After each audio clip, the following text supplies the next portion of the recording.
Please comment where you are watching in the world. I've never forgotten the first time I met Ilera. It started as many things do these days, with a Facebook message. I wasn't looking for anything serious, just someone to talk to. I had recently moved to a small coastal town in Oregon called Volan's Watch, a place where the fog never quite lifted and the ocean always seemed too loud, like it was trying to whisper something you weren't meant to hear. I was staying in a converted interned apartment above a bait shop, trying to write a novel I didn't really believe in. Late one night, while scrolling through my feed, her profile appeared.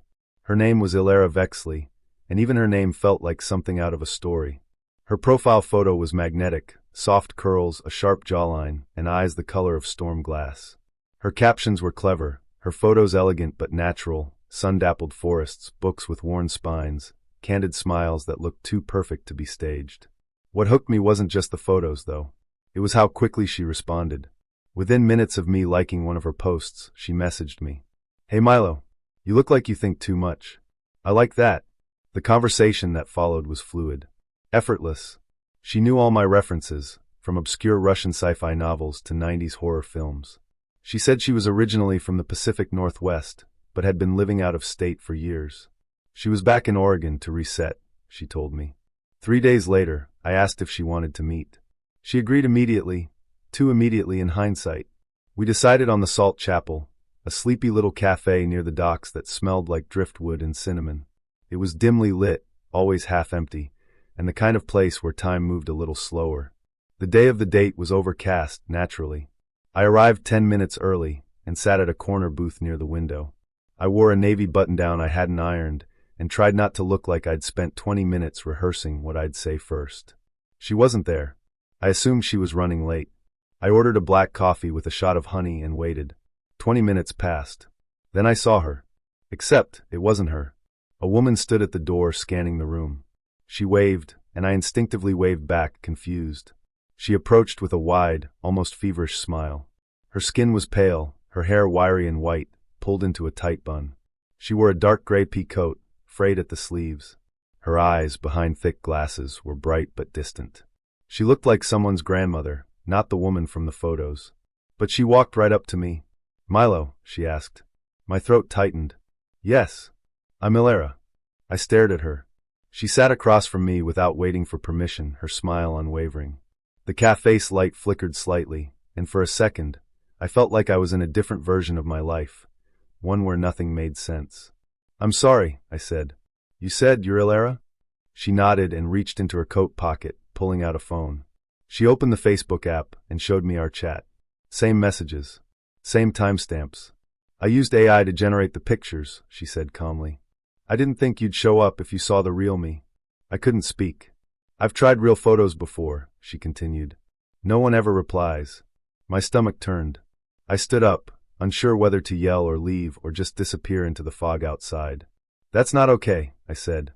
"You lied. You made me believe." She tilted her head. "But we did connect.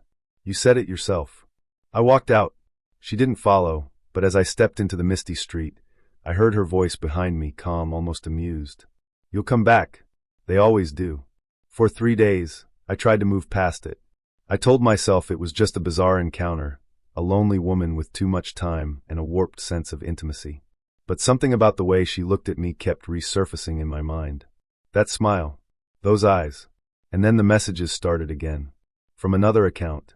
This one used a different name, L. Varen. But the tone was unmistakable. "You look tired today. Don't stay up so late. You're still drinking honey in your coffee. Cute. The seagull on your windowsill isn't there by accident." I blocked the account. Another took its place. I stopped going to the cafe. I stopped walking near the docks. But it didn't matter. I began to feel watched. I installed blackout curtains and taped paper over the peephole. I unplugged my router. I deleted Facebook. Still, the notes kept appearing. Slipped under my door. Tucked into my mail slot. Handwritten in precise, looping cursive. One note said, "You were lonely." I just filled the shape of that. One night, I woke up to the sound of the porch boards creaking. It was 2:11 a.m. I lay frozen in bed, listening.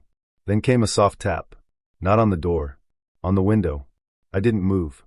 Another tap. Then a whisper. "Milo." I grabbed the fireplace poker from beside my bookshelf and crept toward the window. The fog outside was dense, and the glass was too dirty to see through. I waited. Breath held. Nothing. Then movement. A shadow drifting past the edge of the window frame. I lunged forward and pulled back the curtain. No one. Except, on the window in the condensation, a word had been traced with a finger. Again. I couldn't take it anymore. I booked a short-term rental 40 miles inland in a place called Elbridge Hollow. I packed a single duffel bag and left in the middle of the night without telling anyone. On my third day there, I received a manila envelope. No return address. Inside were printed photos. Dozens of them. All of me. At the cafe. On my porch. Sleeping in bed. One photo showed me reading on the couch. The timestamp on the back was from the day before I met Ilera. I flipped to the last photo. It was from inside my apartment. Shot from the corner of the ceiling. There was no camera up there. At least, not one I had installed. My hands shook as I dropped the photo. Behind it was another note. The truth is, I never left. I decided to go back to Volan's watch. I don't know why. Some broken part of me needed closure. Or maybe I needed to prove to myself that she was just a person and not some shadow stitched into my life. I went back to the cafe. It was closed. A sign on the door read, "Closed indefinitely. Staff missing." I asked around. No one remembered Ilera. They remembered a woman who wore gray and sat in the corner booth every afternoon. But no one could ever recall her face. I broke into the apartment above the bait shop. My own apartment. It was empty. Stripped bare. No sign I'd ever been there. Not even the photo frames I'd left on the kitchen counter. But in the center of the living room floor was a single item. A photo. Of me. Sitting in the cafe. Smiling at someone across the table. There was no one else in the seat across from me. Just the suggestion of a shadow. And written on the back, in that same looping script, "You'll come back. They always do." I've never... My best friend, Ilya, was always trying to set me up. She believed in fate, in chemistry, in those ridiculous zodiac compatibility charts. I humored her most of the time. But when she insisted, that I meet a guy named Corvin she'd recently befriended through her meditation group, I was skeptical. She told me we'd be perfect together, that he was sensitive, wounded, but intensely genuine. That last part should have been a red flag. Still, I agreed to meet him. She arranged the date for a Thursday evening at a quiet restaurant on the outskirts of town, a place called Belgrave's. It was one of those dimly lit bistros with candles on the tables, mismatched antique chairs, and a string quartet playing somewhere in the background that never seemed to stop tuning. Corvin was already seated when I arrived. He stood when he saw me, smiling in a shy, almost grateful way. Tall, lean, with a mop of disheveled dark hair and gray eyes that didn't quite meet mine. His clothes were neat but worn, collar slightly frayed, cuffs faded. "You must be Lyra," he said. His voice was soft, almost apologetic. I nodded. "And you're Corvin." He smiled again, and we sat. For the first 20 minutes, everything was fine. He asked about my job, graphic design for a publishing house, and seemed genuinely interested in my answers. He was articulate, funny in a self-deprecating way, and he had that quiet listening quality that made you feel like your words had weight. Then, somewhere between the second glass of wine and the arrival of our atres, he mentioned his ex. It was casual at first, a passing remark about how she never liked French food. I ignored it, but then he brought up another ex, then another, each story more detailed than the last. He wasn't just reminiscing, he was unraveling, telling me about one who cheated on him with his roommate, another who left without saying goodbye, one who accused him of being too intense, because he kept a journal of everything she said to him during their relationship. I tried to smile, to nod politely, but my appetite was gone. "It's always the same," he said, staring down at his untouched plate. "They say they want honesty, and then they run from it." I shifted in my seat. Maybe they just weren't the right people. He looked up sharply. "No, they were right. I was too much. I cared too much. I didn't know what to say." He laughed softly, like he was in on some private joke. "You're probably thinking, wow, fourth date material, not first." I forced a smile. "A bit." He nodded solemnly. "I get it. You're not the first to say that." I tried to steer the conversation elsewhere. Asked if he'd traveled anywhere recently. He told me he hadn't left the state in years. That he didn't like airports. That he used to fly often before his ex, the one named Morel, convinced him that the sky was a place where people left and never came back. I thought he was being metaphorical. But he wasn't.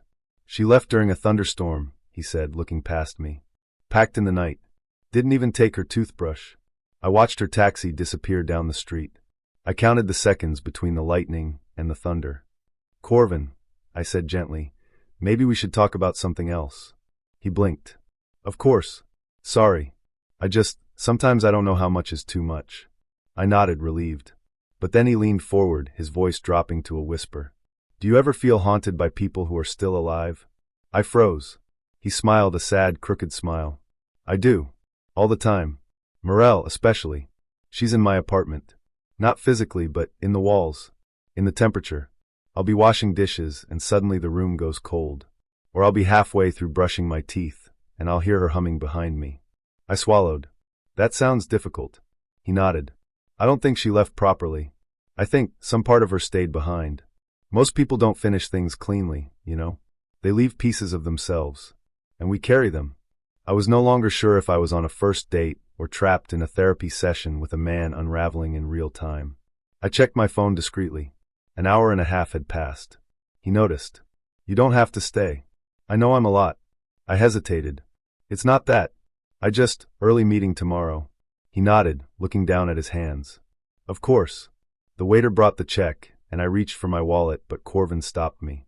I'll get it, he said. It's the least I can do. I thanked him, stood, and gathered my coat. As we walked out, he turned to me and said quietly, You have kind eyes, but I can tell you're already halfway out the door. I didn't answer. I just gave him a small smile and walked to my car. I thought that would be the end of it. It wasn't. The next morning, I woke up to a message from an unknown number. You don't have to run. I'm not like them. I blocked the number. 2 days later, another message came. Different number. You looked beautiful under the candlelight. I wish I could show you what I see. I blocked it too. Then the letters started. No return address. Just folded sheets of thick, unlined paper slipped into my mailbox. The first one was a poem. About a woman with moonlight in her veins who doesn't yet realize she's already part of someone else's story. The second letter included a photograph. Of me. Taken through my apartment window. I contacted the police. They took a report, but said there was no direct threat, no law broken. Just someone with bad boundaries, they said. Ilya felt horrible. She tried calling Corvin, but his number was disconnected. She swore she hadn't seen him since the night we met. I bought new curtains. Changed my locks. Got a security camera installed. It didn't matter. Notes continued arriving. One was taped to my front door. Don't be afraid. I'm just listening. You talk in your sleep. Another came with a small velvet pouch containing a lock of hair. I don't know if it was mine. I didn't want to check. I moved out 6 weeks later. Left the city entirely. Cut contact with everyone except my sister. I didn't leave a forwarding address. I deleted my social media. Changed my name on every account. Silence, finally. Until last week. I was walking home from work in my new city, new name, new apartment, new life, when I passed a bookstore with a small display in the window. A collection of local poetry chapbooks. One was titled Still Room for Her Ghost. The author was listed as Corvin Black. The cover was a photograph. Of me. Sitting at that restaurant table. Candlelight in my eyes. The same night we met. I stood there for a full minute, heart pounding, unable to move. I went inside and flipped through the pages. Each poem was about a woman named Lyra. A woman who smelled of antique pages and spoke in lowercase. A woman who is everywhere now, even in the silence between walls. I bought the book. Not because I wanted it, but because I needed to know if he was still watching. And the last page confirmed it. A short poem. 4 lines. No title. She left once, and I let her. She left twice, and I followed. She leaves again, but I'm already there. Behind the glass, inside the wall. I burned the book, but the words are still in my head. And sometimes when I walk past mirrors, I think I see him just behind me. Smiling. Saying nothing. Waiting for me to finish the story. I first stumbled across Caliph on a dating app called Ember, a platform supposedly designed to match people with artistic sensibilities. I wasn't looking for anything serious, just someone to talk to over a drink. After 2 years of living alone in Drowsen Hollow, a city where the rain never seemed to stop and the skyline was permanently gray, I figured a little human contact wouldn't hurt. Her profile caught my eye, not because she was stunning, though she was, but because of the way she framed her photographs. They weren't selfies. They were portraits, carefully composed, with dim lighting, shadows in the right places, expressions caught mid-thought. She looked like she belonged in an art house film. Vintage coats, chipped nail polish, eyes that always seemed to be watching something just beyond the camera. Her bio read, "I find beauty in stillness and stories in silence." Pretentious? Maybe. Intriguing? Absolutely. We messaged for about a week. She was funny in a dry, offbeat way. Her vocabulary was precise, her grammar meticulous, and her questions always personal, but never invasive. She wanted to know about my childhood, my fears, my favorite textures, actual textures. I told her I liked old velvet and the feeling of pages in worn books. She said she liked the cold sting of camera metal against her palms. I suggested a drink. She agreed immediately. We met at a bar called The Lowlight, a narrow, moody venue tucked between two abandoned storefronts in Drowson's crumbling arts district. The place was lit by antique lamps, with thick velvet curtains and a haze of cigarette fog that clung to the air like a memory. It smelled like bourbon and dust. She was already there when I arrived. Kalith sat in a corner booth, her phone in hand, angling it toward the low candlelight as if trying to capture the flickering shadows on her wine glass. She looked exactly like her photos. Short platinum hair, pale like silver in the dim light. Black turtleneck. A coat draped beside her with an old film camera peeking out of the pocket. "Hi," I said. She looked up and smiled, but didn't stand. She gestured for me to sit across from her. "You're very punctual," she said. "I try." She tilted her head. "You don't know how rare that is." We ordered drinks. The first 20 minutes were easy. We talked about film photography, old music videos, and the way most people only ever see each other through screens. She said she hated selfies but loved candid shots, especially the ones people didn't realize were being taken. I laughed. "You mean like street photography?" "Sort of," she said, "but more intimate, more documentary. I like to capture people in their real moments, the ones they don't mean to share." There was something about the way she said it. Not creepy. Not yet. Just intense. At one point, she asked if she could take a picture of me. "Just one," she said. "For memory's sake." I hesitated. "I'm not really a fan of being photographed." "That's why it matters," she replied, already raising her phone. It was quick, one shutter click, and she smiled like she'd caught something special. I brushed it off, but inside I felt a small flicker of unease.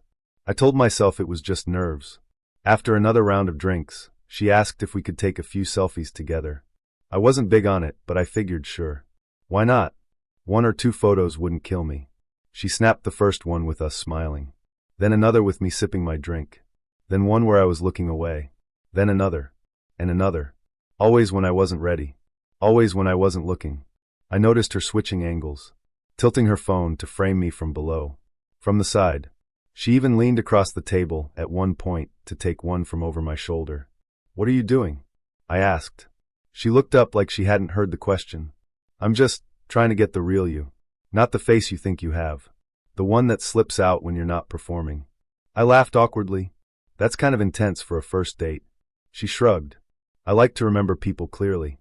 Something in her tone made me shiver. I didn't think much of it until 3 nights later. I was scrolling through my social media feed when I saw a tagged photo notification. It was from an account I didn't recognize at focus.in.shadows. The profile had no bio, just a series of grainy black and white photos. Street scenes, people on trains, couples fighting on benches, children crying in back alleys, and then me. My heart skipped. There I was, in that same booth at the Lowlight. The photo was taken from across the bar. I was sipping my drink, eyes cast down. The lighting made the shadows under my eyes deeper, more hollow. I looked, haunted. And then another photo. Me again. This time clearly unaware. I was mid-laugh. My hand blurred from motion. Then another. And another. Each photo more invasive than the last. One was from behind me. The back of my head, with the curve of my neck exposed. She wasn't in any of them. Just me. Alone. Vulnerable. I messaged her immediately. "Why are these on that account?" She replied almost instantly. "You're beautiful when you aren't guarding yourself." I didn't respond. She messaged again. "Do you want me to take them down?" I hesitated. "Yes. Please." "Okay. But I think it's a shame." The photos disappeared within the hour. But that wasn't the end. A week passed. I didn't hear from her again. I assumed that was it. A weird date with someone who got too attached to their camera. I could move on. Then I got the envelope. No return address. Inside was a roll of developed film. I held the negatives up to the light, heart pounding. They were all of me. Walking to my car. Unlocking my apartment door. Sleeping. The last photo froze my blood. It was from the foot of my bed. I was asleep, curled on my side. My mouth slightly open. The timestamp was from 2 nights ago. I checked all my locks. My windows. There was no sign of forced entry. Nothing was stolen. But I couldn't sleep that night. I stayed up with a knife in my hand, watching the shadows crawl across my walls. I moved apartments. Changed my number. Deleted my social media. I thought it was over. Until last week. I was walking home from work when I saw a flyer stapled to a telephone pole. It was printed on thick, matte paper. A photo. Of me. Taken from behind as I walked down the street. The caption beneath it read, "He never sees me, but I see all of him." I tore it down, but now I see them everywhere. I shouldn't have said yes. Even now I don't know why I did. I wasn't the type to go hiking with strangers, especially not someone I'd only known online for a few weeks. But there was something about Thorn. His messages were disarmingly kind, unpolished in a way that felt real. He didn't pepper me with emojis or empty compliments. He asked strange questions, told me stories about his childhood in the hills, said things like, "People forget that the woods see more than they say." I thought it was poetic. I thought he was just eccentric. We met through a niche hiking forum. He'd posted a thread about underrated Appalachian trails without tourists, and I commented that I liked the solitude of lesser-known paths. He messaged me, and we began talking about books, music, and hiking mishaps. He sent photos, blurry selfies on trailheads, boots muddied to the laces, forests with trees bent at odd angles. I told myself this was harmless. So when he suggested we meet up to hike a trail called Hollow's End, I hesitated, but curiosity won. He said it was beautiful, untouched, that hardly anyone went there anymore. It used to be a settler path, he wrote, but no one remembers it now. That's what makes it special. I told a friend where I'd be. I shared my location. I packed pepper spray and a folding knife, told myself I was being safe. Hollow's End wasn't listed on any official trail maps. He gave me GPS coordinates instead. The trailhead was off a cracked back road lined with rusting mailboxes and empty barns. I got there first. The parking area was just a dirt clearing beside a rotting wooden sign that simply read, Hollow's End. I nearly turned back right then, but I didn't. Thorn showed up 10 minutes later in a battered green Subaru that looked like it belonged to a survivalist. He stepped out of the car with a quiet smile and a backpack slung over one shoulder. He was taller than I expected. Thinner too. He wore old hiking boots, cargo pants, and a gray hoodie that looked like it had seen better days. His black hair was tied back, and his eyes were a startling shade of pale amber, almost yellow in the sunlight. "Ready?" he asked, and we began. The trail started out normal enough. Crunching leaves underfoot, the smell of pine and soil, birdsong in the distance. Thorn walked ahead of me with a confident, deliberate stride, occasionally pointing out things I would have missed. A cluster of mushrooms shaped like teeth, a tree with claw marks. "You come out here often?" I asked. He gave a small nod. "It's quiet. No one else comes out this far." "Not anymore." "Why not?" He paused. "They say the trail's cursed." I laughed nervously, assuming he was joking. "They do," he said, still walking. "Old settler legend. They say the forest doesn't like to lose what it finds." I stopped laughing. About an hour in, the trail narrowed. The trees grew denser, the air colder. There were no trail markers, no signs, no sound beyond our footsteps and the occasional creak of branches above. I noticed that the birdsong had stopped. Thorn didn't mention it. He just kept walking. That's when I saw the first one. A wooden plank nailed to a tree. The words were burned into the surface, not written. "Turn back." I stopped. "Did you see this?" I asked, pointing. Thorn glanced at it and shrugged. "Old prank, probably. Teens come out here sometimes." But I didn't buy it. The sign didn't look old. The edges weren't weathered. The bark around the nail was fresh. Someone had put it there recently. We kept walking. Then came another. "You shouldn't be here." Thorn walked past it without a glance. I followed, but the dread in my chest was growing. The ground became uneven. Roots twisted out like veins, and the trees leaned inward, as if they were bending to watch us. The light dimmed, and it wasn't just the clouds. It was like the forest itself was swallowing the sky. I tried to make a joke to cut the tension. Do you know where we're going? Thorne stopped, turned to me slowly.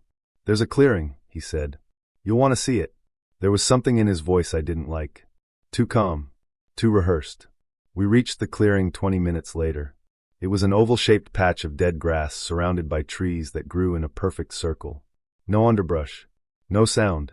Just silence so thick it felt like cotton in my ears. Scattered around the clearing were more signs. Some nailed to trees. Others stuck in the ground. All with messages burned into them. No one leaves. Stay still. They'll understand soon enough. One sign was half buried in the dirt. I knelt to read it. Sarah. My name. My breath caught in my throat. I stood and turned to Thorne. He was standing at the edge of the clearing, watching me. You brought me here, I said. Why? His expression didn't change. I told you. It's a special place. My legs trembled. I backed away slowly. I'm leaving. He didn't argue. Didn't move to stop me. I turned and ran. I didn't look back. I couldn't. The forest warped around me. The trail was gone. Every path looked the same. Trees with identical knots and splits. I ran until my lungs burned. I tripped, fell, scrambled up again. And then I saw it. A figure ahead of me. Not Thorne. Taller. Gaunt. Skin like ash bark. It stood motionless, watching. I backed away, turned, ran in another direction. Another figure. And another. They stood at the edges of vision. Never moving. Never speaking. I ran until I saw the trailhead. My car. I didn't stop. I jumped in, locked the doors, and sped away, tires spraying gravel. In the rearview mirror, I saw Thorne standing in the clearing, just beyond the trees. Smiling. I filed a police report. They found Hollow's End. But the trail didn't match my description. There was no clearing. No signs. No name burned into the ground. The police said it was likely a misunderstanding. Maybe I got turned around. Hallucinated from stress or dehydration. I know what I saw. But it gets worse. 3 weeks later, I got a package in the mail. No return address. Inside was a single photograph. Me, standing in the clearing. Behind me, barely visible in the treeline, was a figure. My back was turned, but the expression on my face was frozen in time. Fear. And on the back of the photo, written in scorched letters. You came back. I met him on a Tuesday. His name was Leor, and he messaged me first. Not with some tired line or a gif, but with a sentence I kept rereading for its strangeness. You look like the kind of person who knows where to stand in a museum. I didn't respond right away. I screenshotted the message and sent it to my friend Noah with the caption, "Poet or pickpocket?" She replied, "Both. Meet him. I'm bored." So I did. We arranged to meet at a speakeasy-style bar nestled under an old bookstore, the kind of place where the drinks came in mismatched vintage glasses, and the menus were printed on the backs of old library cards. It was called the Lantern Room, and the lighting was so dim it felt like you were drinking in a memory. He arrived 10 minutes late, but with a smile that made you forgive things. He wore a charcoal pea coat and a scarf twisted like it had been done without a mirror. His hair was dark and slightly damp from the rain. He looked like someone who always had somewhere better to be, but had chosen to be here, just for you. "Zadie?" he asked, brushing a hand through his hair. "Yes," I said, standing up. He stepped forward and kissed me on the cheek. "Sorry I'm late. I got caught in a story I didn't want to leave." "What story?" "A man who forgets his own name and starts remembering other people's lives instead." I laughed. "Is that a book or a metaphor?" He grinned. "Yes." We sat. We ordered drinks. He had an old-fashioned. I had something with rosemary and gin that tasted like a winter garden. He was charming in a way that didn't feel rehearsed. He listened well. He asked thoughtful questions. He told stories that made me lean in without realizing it. One about a trip to Lisbon where he lost his shoes and ended up walking through a cathedral barefoot. Another about a woman he'd met in Paris who claimed she could read a person's future by the way they held their glass. "She said I was meant for brief things," he said, smiling at the memory. "Brief and bright. Do you believe her?" He looked at me. "I think some people are best remembered in flashes." We talked for 3 hours. When the bill came, he reached into his coat pocket, then frowned. "Oh," he said, checking another pocket. "This is embarrassing. I think I forgot my wallet." My stomach tightened slightly, but I smiled. "It happens." He looked genuinely flustered. I swear I had it when I left the apartment. Maybe it fell out in the cab. I waved it off. Don't worry, I've got it. You sure? I can Venmo you. It's fine. He looked at me like I'd just saved his life. I owe you. Next round's on me. Or brunch. Or both. We left the bar and stood in the soft drizzle that had started again. He looked up at the sky and sighed. Rain makes everything feel like a secret, he said. Then he leaned in and kissed me. Gentle. Not rushed. Text me when you get home, he asked. I will. He smiled and walked off into the night, hands in his pockets. I got home and realized something was off. My purse was lighter. I opened it and stared. My wallet was gone. I emptied the bag. Checked the pockets. The lining. The floor around the entryway. Nothing. I checked my coat. My pants. The kitchen counter. The bathroom. Gone. My throat tightened. I opened my phone and checked my banking app. There were 3 new charges. One at a liquor store, one at a boutique hotel, and one at a gas station on the other side of town. All within the last hour. I called my bank and froze the card. Reported the theft. They asked if it was a lost card or if I suspected fraud. My mouth tasted like metal when I said, fraud. I texted him. Hey, I think you might have left with my wallet. No response. Another message. I'm not accusing you, just trying to retrace steps. Still nothing. I called the number from our messages. Disconnected. I went back to the dating app. His profile was gone. No trace. I stared at the screen, heart pounding, stomach in knots. I didn't sleep that night. The next morning, I filed a police report. The officer at the desk nodded like she'd heard it all before. Pretty common scam, she said. They charm you. Get close. Lift the wallet during a hug or while you're distracted. Then vanish. But he didn't seem like... I stopped myself. They never seem like that. I left the station feeling stupid, angry, violated. Not even because of the money.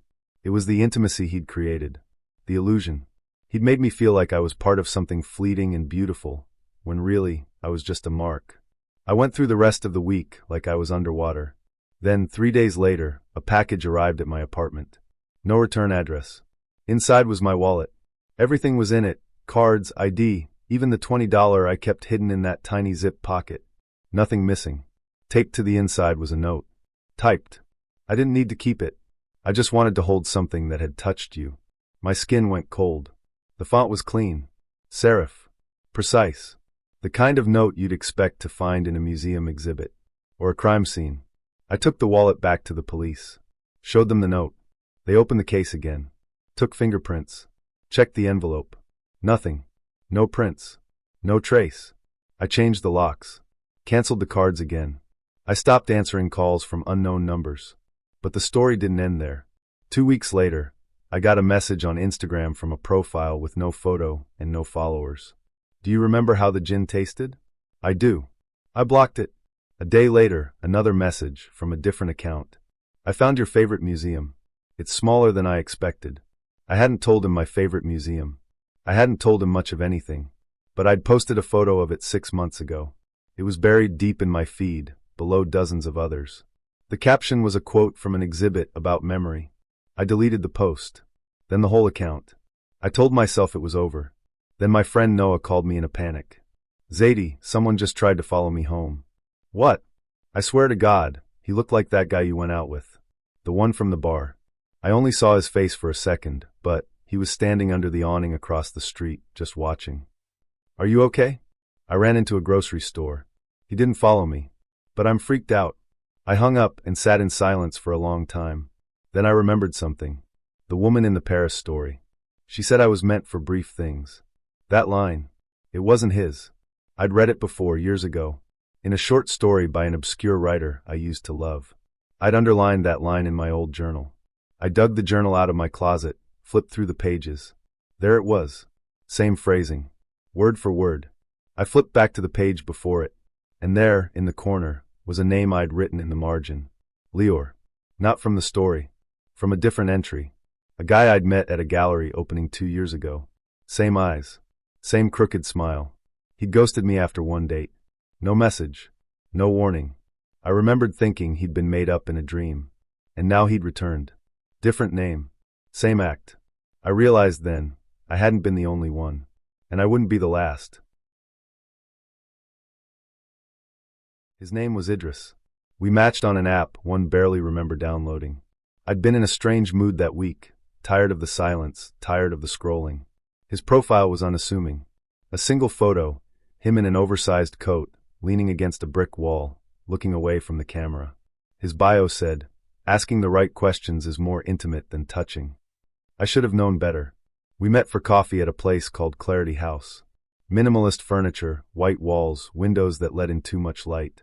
He was already seated when I arrived, sipping black coffee from a ceramic cup, no phone in sight. "Zara?" he asked, standing to shake my hand. His palm was dry and warm.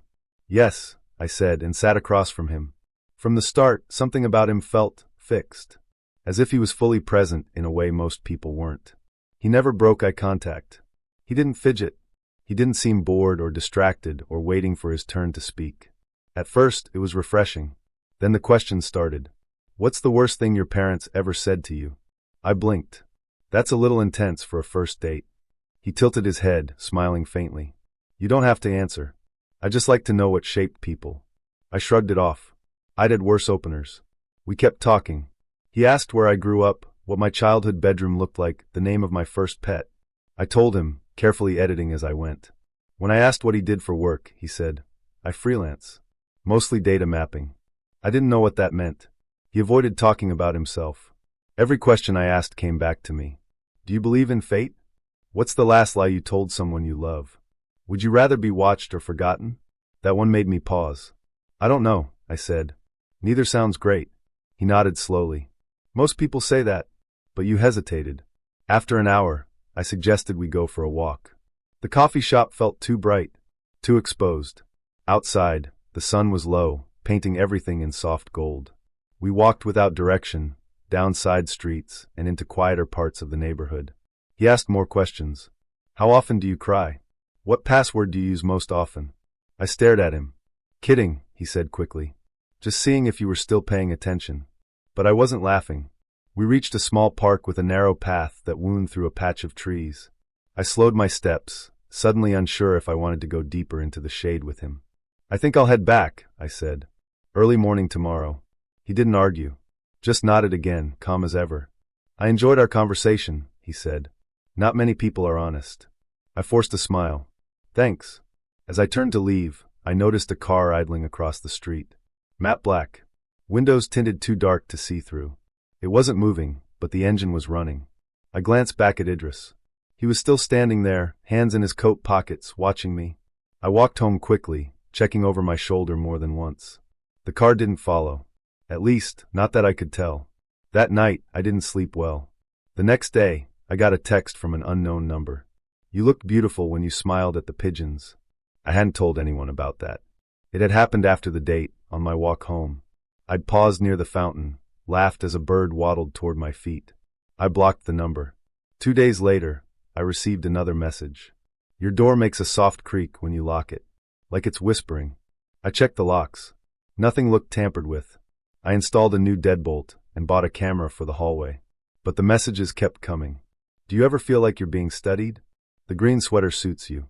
It makes you look softer. I don't think you even know what you're afraid of." I called the police. They took a report. I showed them the messages, mentioned the date. They asked if I'd ever invited him to my home, given him my address. I hadn't. They said there wasn't much they could do unless he entered the property or made a direct threat. I started taking different routes home. I wiped my social media. I switched to private accounts, changed my passwords. Then one evening, I noticed the black car again. Parked across the street. Lights off. Engine silent this time. I didn't go outside. The next morning, a package was waiting at my door. No return address. Inside was a flash drive and a neatly folded sheet of paper. The note read, "It's not stalking if it's a study." I didn't plug in the drive. I took it to the police. They confiscated it and told me they'd add it to the file. I asked if they'd found anything on Idris. "There's no record of anyone by that name matching your description," the officer said. "No social media, no official ID, nothing in the local database." I stopped going out alone. 6 days later, someone left a Polaroid on my windowsill. It showed me sitting in my kitchen reading. Taken from outside through the glass. I'd been alone. I moved apartments 3 days later. New locks. New number. No forwarding address. No more dating apps. His name was Kale. We met through an app one rarely used, during a week I barely remember. I'd been working 12-hour shifts and sleeping through most of my weekends. A friend convinced me to try dating again, just to break the rhythm of work and silence. I downloaded the app, swiped on a few profiles, and matched with him the same evening. Kale's photos were black and white. He had that quiet, artistic look, slightly tousled hair, a faint scar near his eyebrow, and a crooked smile that looked more like a secret. His bio was short. I like people who don't smile when they're supposed to. I didn't know what that meant, but I messaged him anyway. He responded quickly. Polite, thoughtful, and sometimes cryptic. He recommended books I'd never heard of, and told me he liked wandering antique stores alone. We talked for 3 days before he asked if I wanted to meet. I agreed. We chose a quiet bar called Elliot's Hollow, tucked into the corner of downtown, where low lighting and soft jazz made everyone feel like they were in a movie scene. I arrived 5 minutes early. He was already there, sitting at the back, sipping something dark from a heavy glass. He stood when he saw me. His coat was too thin for the weather, but he didn't seem to notice. Up close, his eyes were a strange shade, too pale to be brown, too stormy to be hazel. He smelled faintly of cedarwood and cold air. "Ria?" he asked, tilting his head. "Yes," I said, and offered a small smile. He smiled back, but only briefly. We talked for 2 hours. He asked strange questions, not inappropriate, just unexpected. "Do you dream in color? Have you ever walked into a room and felt like you were being watched, even when no one was there? Do you believe people can leave parts of themselves behind in the places they've lived?" I told him I wasn't sure about any of those things. He nodded like he respected that, like uncertainty was preferable to false conviction. At the end of the night, he offered to walk me to my car. I hesitated, but agreed. He didn't touch me, didn't ask for a hug or a kiss. Just smiled and said, "I hope you sleep well tonight." I drove home feeling unsettled, not in a bad way. Just watched. The next morning, I found a message from him. "You looked like someone trying not to disappear last night."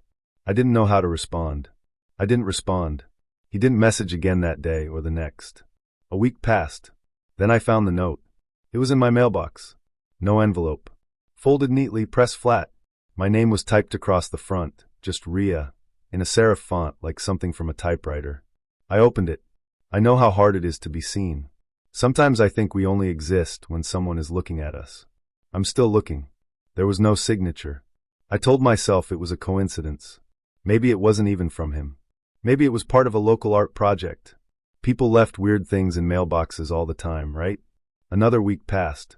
I didn't hear from Kale. I thought it was over. Then I found the second note.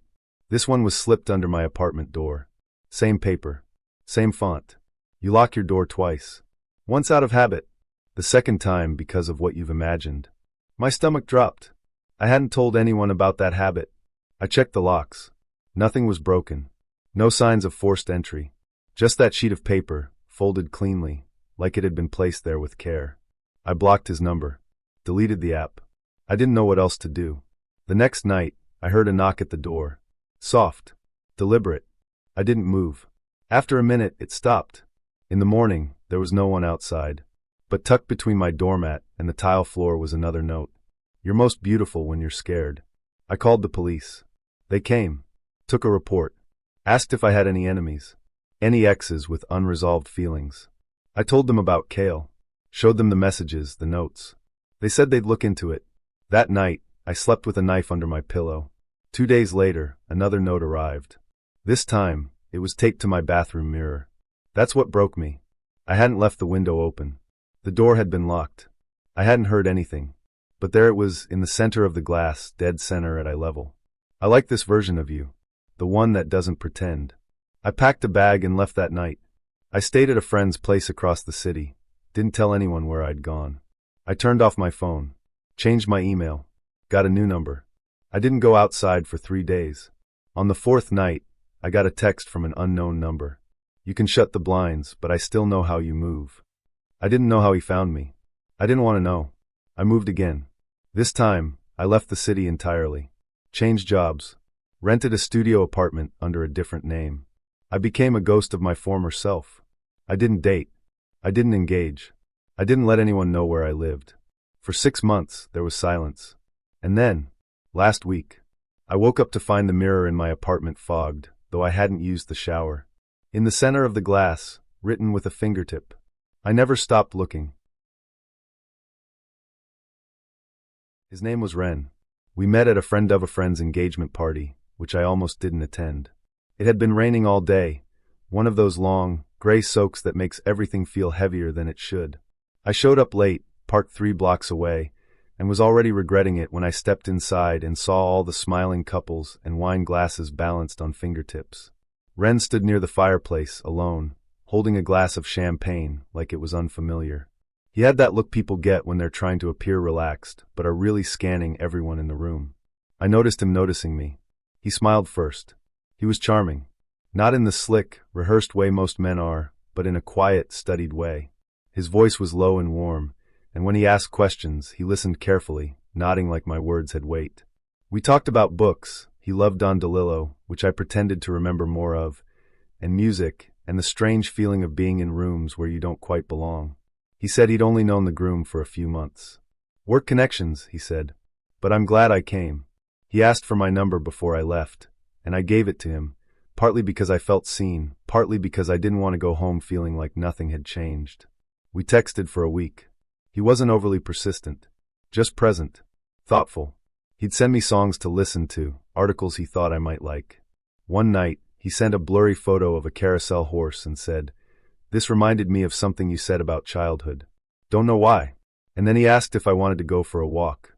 "Somewhere quiet," he said. "Just to talk." I agreed. We met at Briarcliff Park, a massive, forested sprawl just outside the city.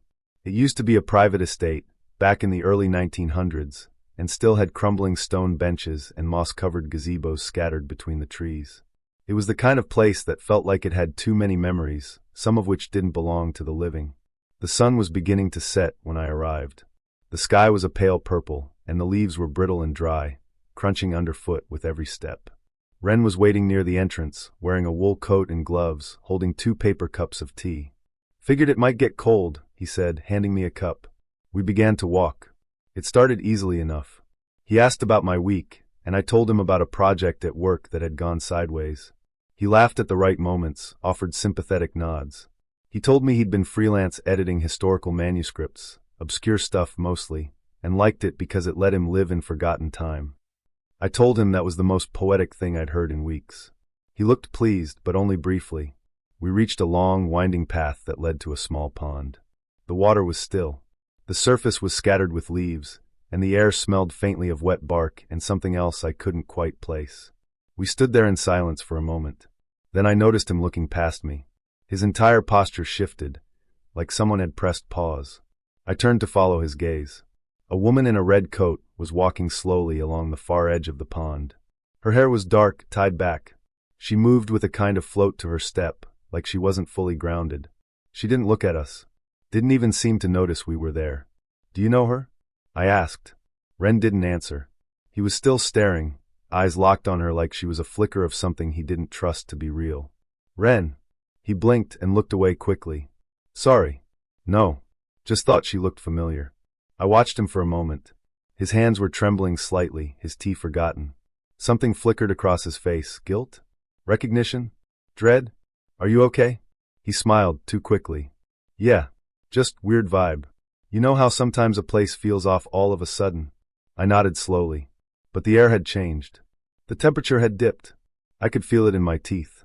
We continued walking, but his mood had shifted. He was quieter now, glancing over his shoulder more often.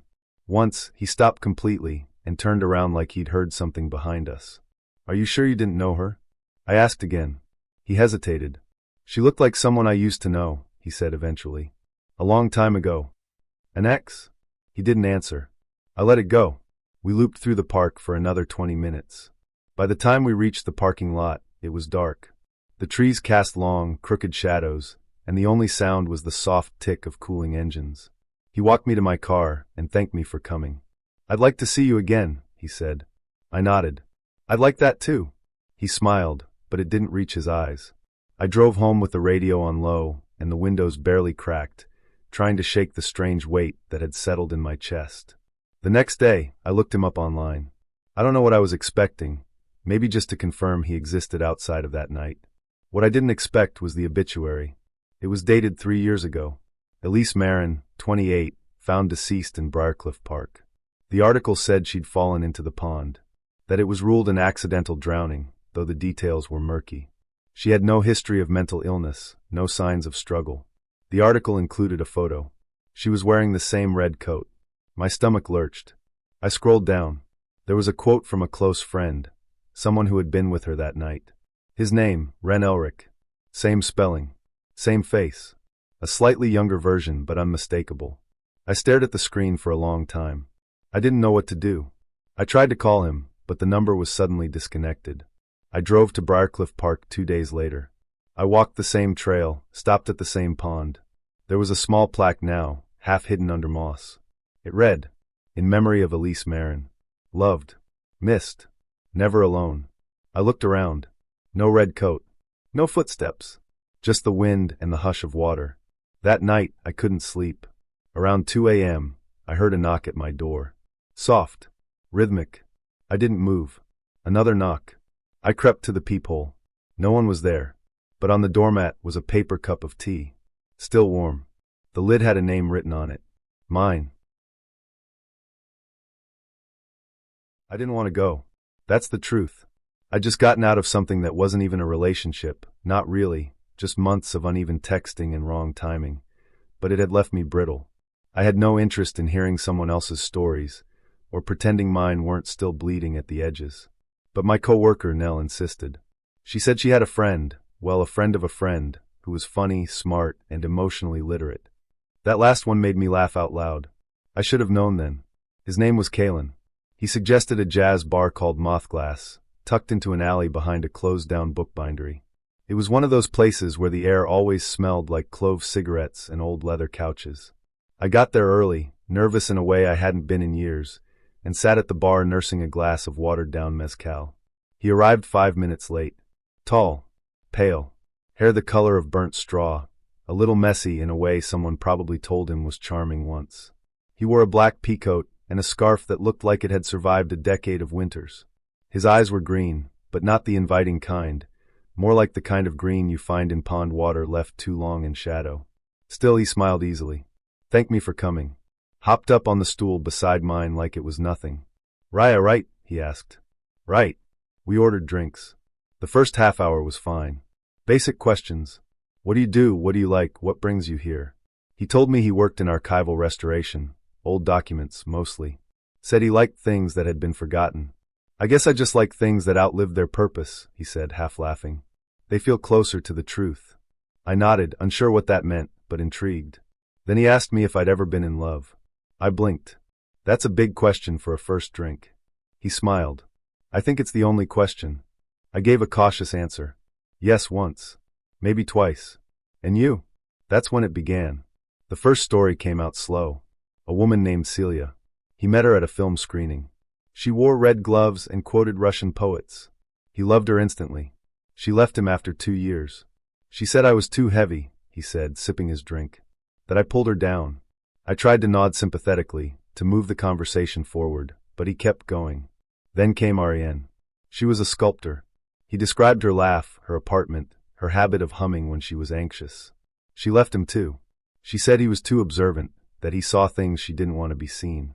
It was uncomfortable, but not unbearable yet. I told myself he was just being open. People process in different ways. But then came the others. One after another. Names I couldn't keep up with. Details that didn't belong in a bar conversation. One had a miscarriage. Another tried to set their apartment on fire. One disappeared for 3 weeks and came back with a shaved head and a new name. He told me about the time he found a note in someone's coat pocket that said, "You're not the only one." He told me how that felt. I still have the note, he said softly. I keep it in my wallet. To remind me. I stared at him. Kalen, I know, he cut in quickly. I know this is a lot. Too much. I always do this. I always think if I just say it out loud, the weight will lift. It doesn't. No, he whispered. It just grows legs. I laughed nervously. That's poetic. He didn't laugh with me. I used to write songs, he said, but they all turned into letters I never sent. The bar felt suddenly colder. The jazz in the background blurred into something dissonant. I looked over his shoulder, and could see the reflection of us in the mirror behind the bar. He looked smaller in the glass, like he was sinking into the stool. Do you want to order food or? I haven't even told you about Lyrian. I didn't want to know about Lyrian. I wanted to go home. I wanted to take a shower and scrub the stories off my skin. She was the one, he said. I don't mean that in the cliché way. I mean she was the one who saw all the others and didn't flinch. She stayed. Until she didn't. What happened? He looked at me for a long time before answering. She stopped answering her phone. I went to her place. It was empty. Just a mattress and a single chair. But on the chair, she'd left a recording. I waited. What did it say? He smiled. Not sadly. Not bitterly. Just emptily. She said, "You collect women like tombstones." I didn't know what to say. I think that's unfair, he added.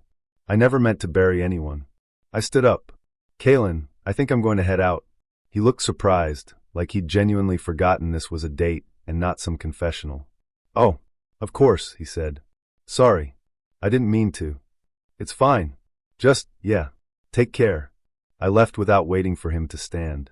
Outside, the air was damp and heavy. I didn't look back. But that night, I dreamed of him. In the dream, I was walking through a cemetery. But instead of names, each tombstone had a photo. Women. Dozens, maybe hundreds of them. All different ages, different styles, different smiles. But they were all looking at me. And Kaylin was there, sitting cross-legged on the grass with a notebook in his lap. He looked up and said, I remember all of them. I didn't respond. He turned a page. I'm remembering you now. I woke up sweating. I told myself it was just a bad date, that I was projecting, that my own unresolved stuff had twisted the evening into something it wasn't. But then the email came. 2 days later. No subject line. No sender name. Just the message. I'm sorry if I made you uncomfortable. I just wanted to be known. Even for an hour. Even by a stranger. I didn't reply. But a week later, I got another. I think you were the kindest one. You didn't flinch as much. That meant something. I blocked the address. A month passed. Then one morning, I found an envelope taped to my front door. Inside was a single sheet of paper. Typed. Raya. I hope you're well. I've been thinking about that night. You were the only one who didn't look away when I said her name. I think that means something. I hope you're not lonely. Or if you are, I hope you're the kind of lonely that builds, not breaks. Kaylin. There was no return address. No sign of how he found where I lived. I moved apartments 2 weeks later. I don't use the same name on dating apps anymore. Sometimes when I walk past people in cafes, I think I hear him talking. Not to anyone in particular, just talking softly, like he's whispering memories into the air. And every so often, I hear a name I recognize. Celia. Ariane. Lyrian. And then I hear mine. And I keep walking. Because I don't want to end up as another stone in his mouth. I met Anthony at a dinner party where no one ate dinner. It was one of those events hosted by people who don't believe in chairs. Everyone was standing, holding plates of olives and wine glasses, talking about things they didn't quite understand. Someone was giving an impromptu lecture about the ethics of AI. Another was explaining ayahuasca like they'd invented it. Anthony was leaning against a bookshelf, sipping mezcal and nodding politely at a woman who was describing her third Ayurvedic cleanse. He caught my eye and smiled, a slow, deliberate curve that said, "Finally, someone else who sees through this." I walked over. I wish I hadn't. He introduced himself with a handshake and a quote. "We're all just stories we tell ourselves. I prefer to revise mine in real time." I should have walked away then. But I didn't. Because I'm a sucker for well-phrased nonsense. He asked what I did for work. I told him. He said he was between projects, which turned out to mean he gave talks at boutique retreats about interpersonal liberation. When I asked what that meant, he said, helping people unlearn the prison of monogamy. I laughed. He didn't. I'm serious, he said. Most people don't love. They possess. I waited for the punchline. It never came. Instead, he launched into a philosophy that unraveled like a manifesto he'd practiced in front of a mirror. Love, he said, should be expansive, not restrictive. Most relationships are built on fear, fear of loss, fear of being alone, fear of someone else having what you think is yours. I sipped my drink. So you're poly? He shook his head. That word's been diluted by people who just want to sleep around. I'm post-monogamous. I asked what that meant. He smiled like I'd asked a child's question. It means I don't expect exclusivity. I expect honesty. If you want to connect with someone else, tell me. If I want to, I'll tell you. No secrets. No ownership. Just presence. It was slick. It was rehearsed. But it was also not entirely wrong. I'd been in relationships where jealousy ruled every decision. I'd seen people implode over imagined betrayals. There was something appealing about the clarity he described. Until he kept talking. We ended up going out the following week. Drinks at a moody jazz bar, the kind of place where the drinks cost more than the rent I paid in college. He wore black on black. He smelled like bergamot and some kind of philosophical arrogance. The conversation started well. He asked thoughtful questions, listened, quoted philosophers like he'd swallowed a syllabus. But then the subject turned, inevitably, back to his ideology. I don't do titles, he said. Labels are just boxes we build, so we can feel safe inside them. Okay, I said, but sometimes labels help people know where they stand. That's the problem, he replied. People want certainty. But certainty is an illusion. The only truth is change. It sounded good, until you realized it meant he'd never be accountable for anything. He told me about a woman he was deeply connected to who'd gotten upset when he'd slept with someone else. She said I betrayed her, he said. But how can you betray what you never claimed? I stared at him. Did she know you were seeing other people? She should have, he answered, if she'd been listening. I'm guessing she didn't take that well. She cried for 3 hours, he said, looking faintly bored. But pain is just resistance. I took a long sip of my drink. He leaned in. Most people aren't ready for real intimacy. They want a contract, not a connection. I said nothing. He asked if I wanted to come back to his place. I declined. He smiled, unfazed. No pressure. I just like to offer space. We ended up seeing each other again. I can't say why. Maybe because I wanted to understand him. Maybe because I thought I could argue him into sincerity. Maybe because I was tired of dates that were all surface and no fire. Anthony had plenty of fire, but none of it warmed you. He treated every conversation like a debate, every emotion like a theory to be unpacked.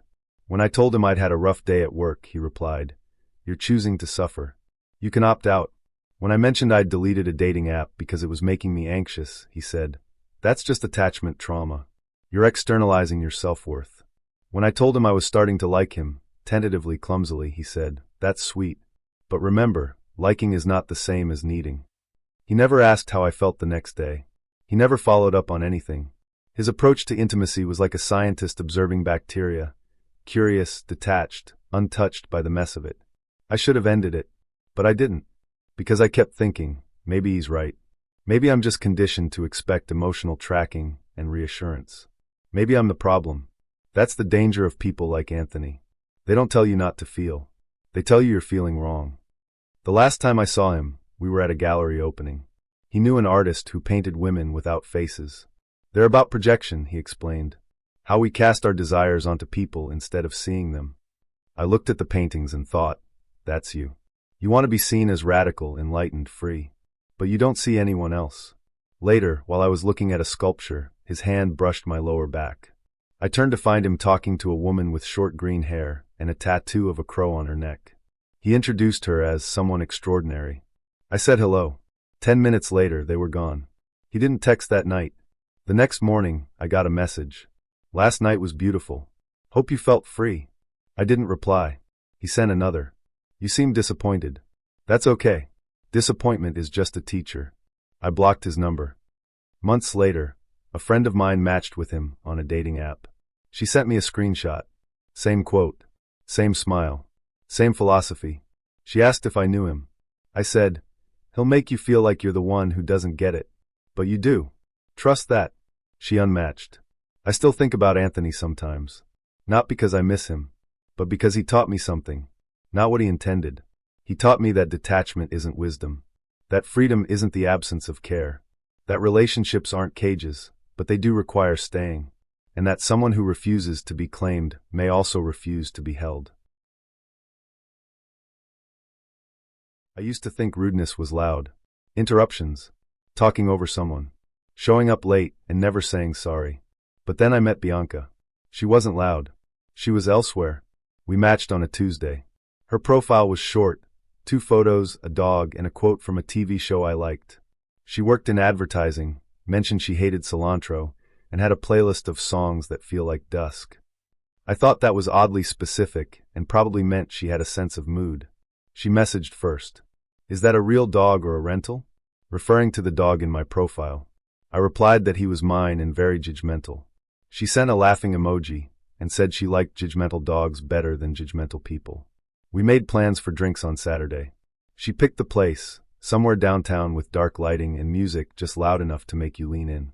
I got there first. She arrived 5 minutes late. No big deal. She wore a dark red jacket and ankle boots. Her hair was pinned up loosely, like she'd been in a rush but still cared. "Hey," she said, then glanced at her phone. "Sorry. My friend was sending me something ridiculous." I smiled. "No worries." We went inside, found a small table in the corner. She sat down, looked at her phone again, and said, "This place is cute. One SEC. I just have to reply to this." I nodded. It started small. She kept her phone face up on the table. Every few minutes, it buzzed. She'd glance down, swipe quickly, then look up and smile like she hadn't missed anything. I asked where she worked. She said something about campaign metrics and brand voice realignment, then paused mid-sentence to type out a response. When she looked up again, she said, "Sorry. My roommate's dating someone new, and it's a whole thing."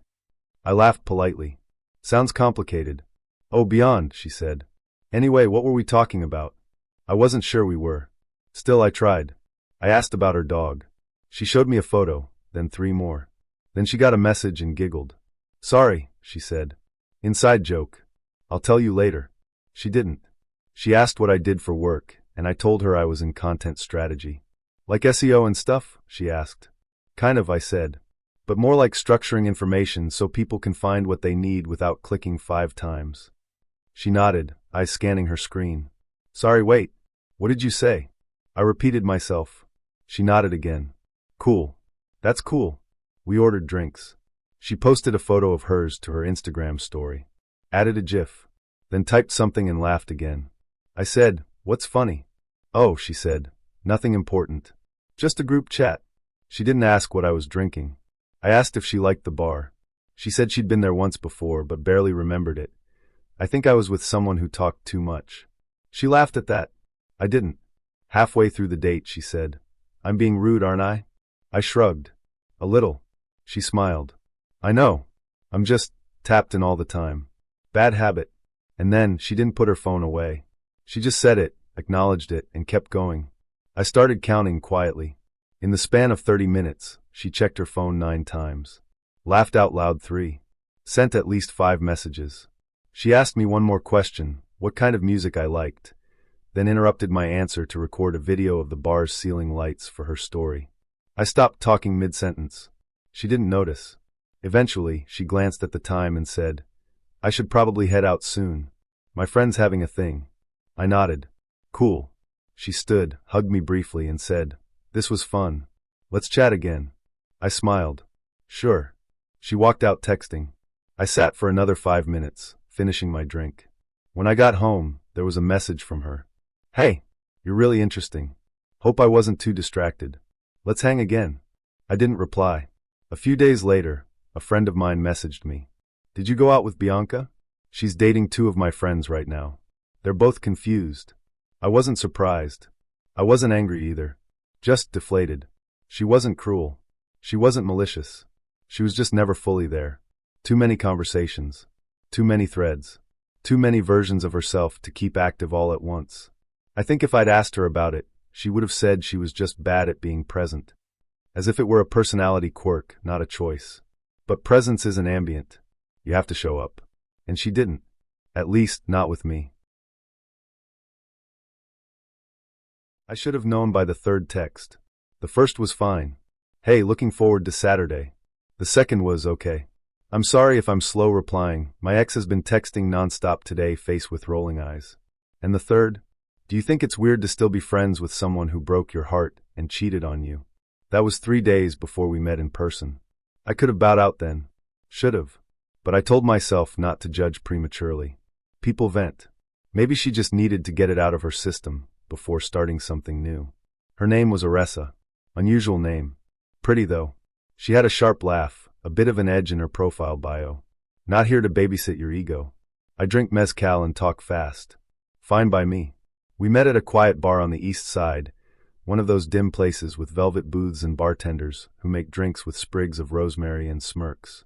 She was already there when I arrived, sitting at the far end of the bar, swirling something clear in a tumbler.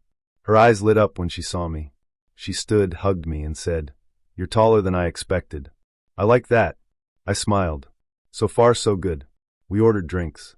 She got a mezcal cocktail, of course. I stuck with bourbon. I asked how her day was. She sighed. Not a normal sigh. One of those full body, where do I begin sighs. And that's when it started. "Honestly," she said, "it's been rough. My ex showed up at my apartment this morning. Just showed up. No warning. Banging on my door like some kind of, I don't even know. Like he owns the air around me." I blinked. "Wow. That's a lot. Right?" she said, launching in. "He cheated on me with someone who wore glitter eyeliner and posted quotes from The Alchemist." "I mean, who does that?" I tried to nod sympathetically. "That sounds really. And the worst part," she interrupted, "he still doesn't think he did anything wrong. He says I was emotionally unavailable because I didn't want to go to his cousin's baby shower. Like, sorry, I have boundaries?" I took a sip of my drink. "Sounds like he didn't respect you." She lit up. "Yes. Exactly. Thank you.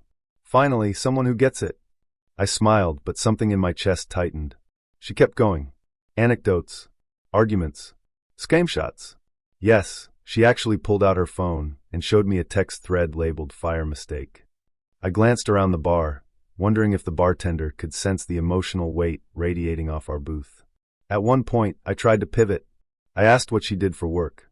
"Oh, I'm in PR," she said, waving her hand.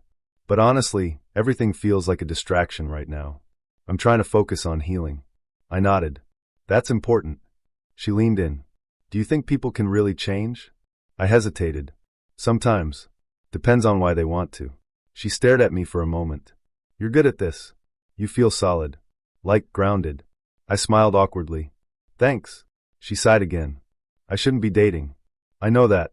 But I hate being alone." There it was. I don't remember what I said to that. Something vague. Supportive. Non-committal. The evening dragged on. Every time I tried to redirect, to movies, music, family, she looped back. Her ex. Her therapist. The time she found glitter in her sheets and knew he'd been with that girl. She ordered another drink. I switched to soda water. Eventually, I said, "I should probably get going soon." She looked surprised. "Already?" "It's getting late," I said gently. She tilted her head. "You're sweet. You remind me of my ex before he got cynical." I offered a tight smile. "That's good." She laughed. "Who knows? Maybe I'm projecting." She didn't ask if I wanted to see her again. I didn't offer. We split the check. She thanked me for listening. Said it felt good to talk to someone real. I nodded and wished her luck. She hugged me again before we left, longer this time. I walked to my car with a strange mix of emotions, sadness, irritation, a little guilt. She wasn't cruel. She wasn't manipulative. She was just not ready. Not even close. I got home and checked my phone. One new message from her. "I know I talk too much, but I wasn't pretending. Thank you for holding space." I didn't reply. There wasn't anything wrong with her. But there wasn't room for me in the evening. Not really. I'd just been a warm body in a booth. A stand-in for closure. And maybe that's fine for some people. But I want something mutual. Not a monologue. Not a therapy session. Something that starts with two people, not just the aftermath of one. You'd think after the whole bookstore guy who tried to convert me to a meat-only diet thing, I'd take a break from dating apps. But no. There I was again, swiping through various degrees of facial hair and car selfies, when I matched with Natalie. Her profile was fine. Nothing screamed scam or cult. She had a nice smile, mentioned she liked long walks that don't feel like cardio, and worked in marketing. I figured we'd have at least one decent conversation before the inevitable fade. Surprisingly, she messaged first. "You work in UX, right? That's so cool. I'm always curious about how people make apps feel intuitive." I was flattered. I mean, most people see UX and assume I fix printers. We exchanged a few pleasant, mildly flirty messages. She asked thoughtful questions, didn't overuse emojis, and even used semicolons correctly. We made plans for coffee on a Saturday afternoon. She picked the cafe. One of those sleek, Scandinavian-inspired places with cement floors, plant walls, and chairs that look great but punish your spine. She was already there when I arrived, seated at a corner table with 2 drinks. She stood up as I approached, tall, well-dressed, confident. I was quietly relieved. No immediate red flags. "Hi. You must be Aaron," she said, smiling. "I got us cappuccinos." "Thanks," I said. "Very efficient." She laughed. "I am nothing if not optimized."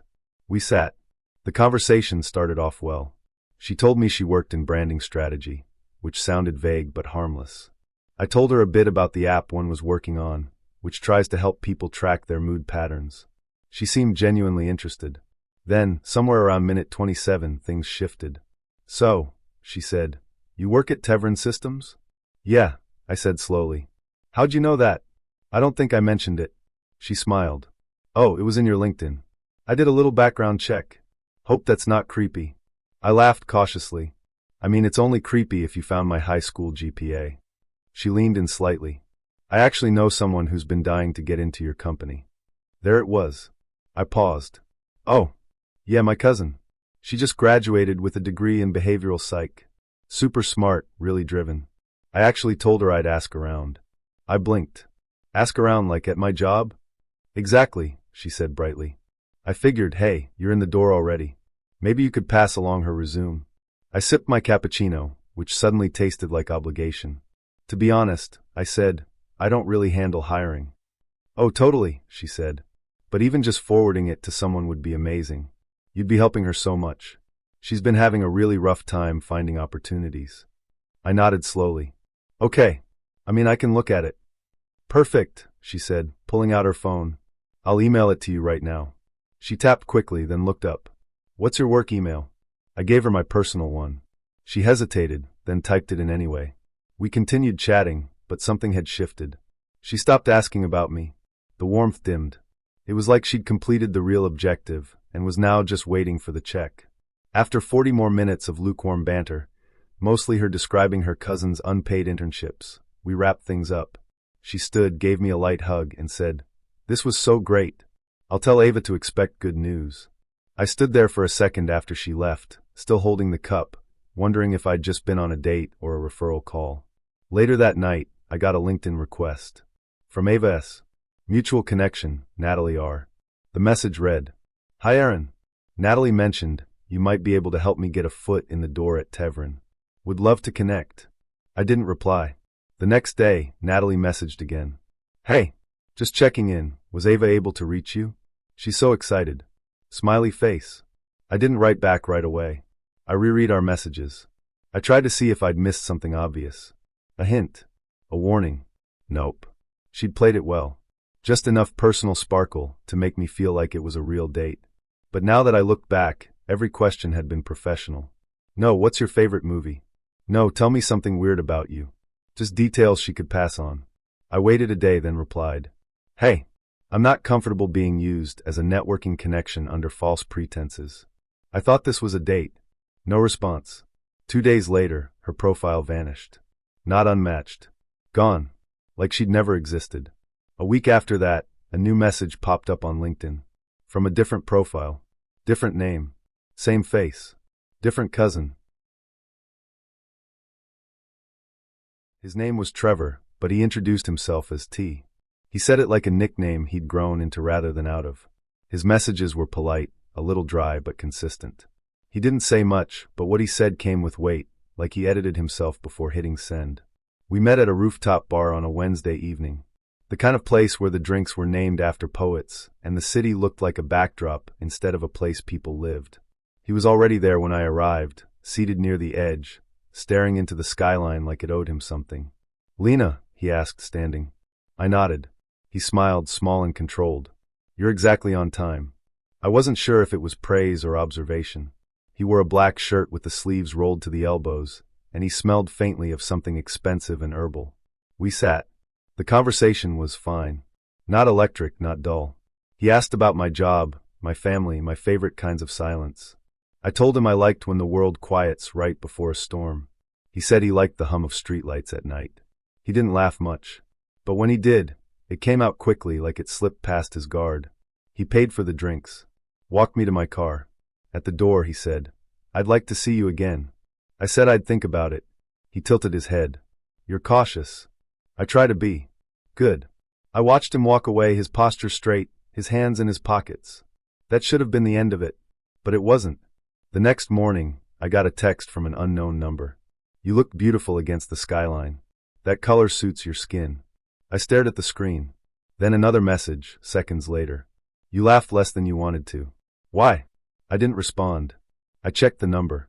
No name. No shared history. Not the one Trevor had used. I messaged him anyway. Did you text me from a different number? He replied almost immediately. No. Why? Just got something weird. Probably spam. Block it. People are strange. That night, another message. You used to draw as a kid. You stopped after 3rd grade. Why? I dropped the phone. That wasn't online. It wasn't in any bio. I hadn't told anyone that in years. I blocked the number. Next morning, another message. Different number. Your middle name is Elise. You never liked it. I locked my phone. Turned it off. Took a walk around the block, trying to steady my breath. I'd told Trevor my last name during the date, just casually in a story. Maybe he'd look me up. Maybe this was a sick joke. I called him. He answered on the 2nd ring. Hey, he said. Everything okay? No, I said. I keep getting messages. Someone knows things they shouldn't. A pause. What kind of things? I told him. My drawings. My middle name. Another pause. That's intense, he said. But it's not me. Why would I do that? I don't know. But someone is watching. Or listening. Maybe it's someone from your past, he suggested. An ex? A friend? No, I said. This is different. It feels close. He said he understood. That he'd be upset too. That if I wanted to talk more, he'd be around. I didn't know whether to believe him. I didn't sleep that night. The following afternoon, I went to a cafe downtown to get out of the apartment. I sat near the back, ordered a tea, and tried to read. I glanced up once and froze. Across the room, near the window, sat a woman. She looked like me. Not exactly, but enough to make my stomach turn. Same haircut, same posture, same way of holding a cup with both hands. Sitting across from her, Trevor. He was laughing. Not the small, restrained laugh he'd used with me. This was full. Open. I watched them for a minute. She leaned forward, touched his wrist. My hands shook. I left the cafe. Fast. That night, another message. You envy the version of yourself that doesn't hesitate. I didn't respond. I called Trevor again. He answered. I saw you, I said. At the cafe. With someone. Silence. Then, you followed me? I was already there. She's someone I know. From work. She looks like me. Another silence. You're upset, he said softly. What is this? I asked. Why are you doing this? I'm not. Then who is? Another pause.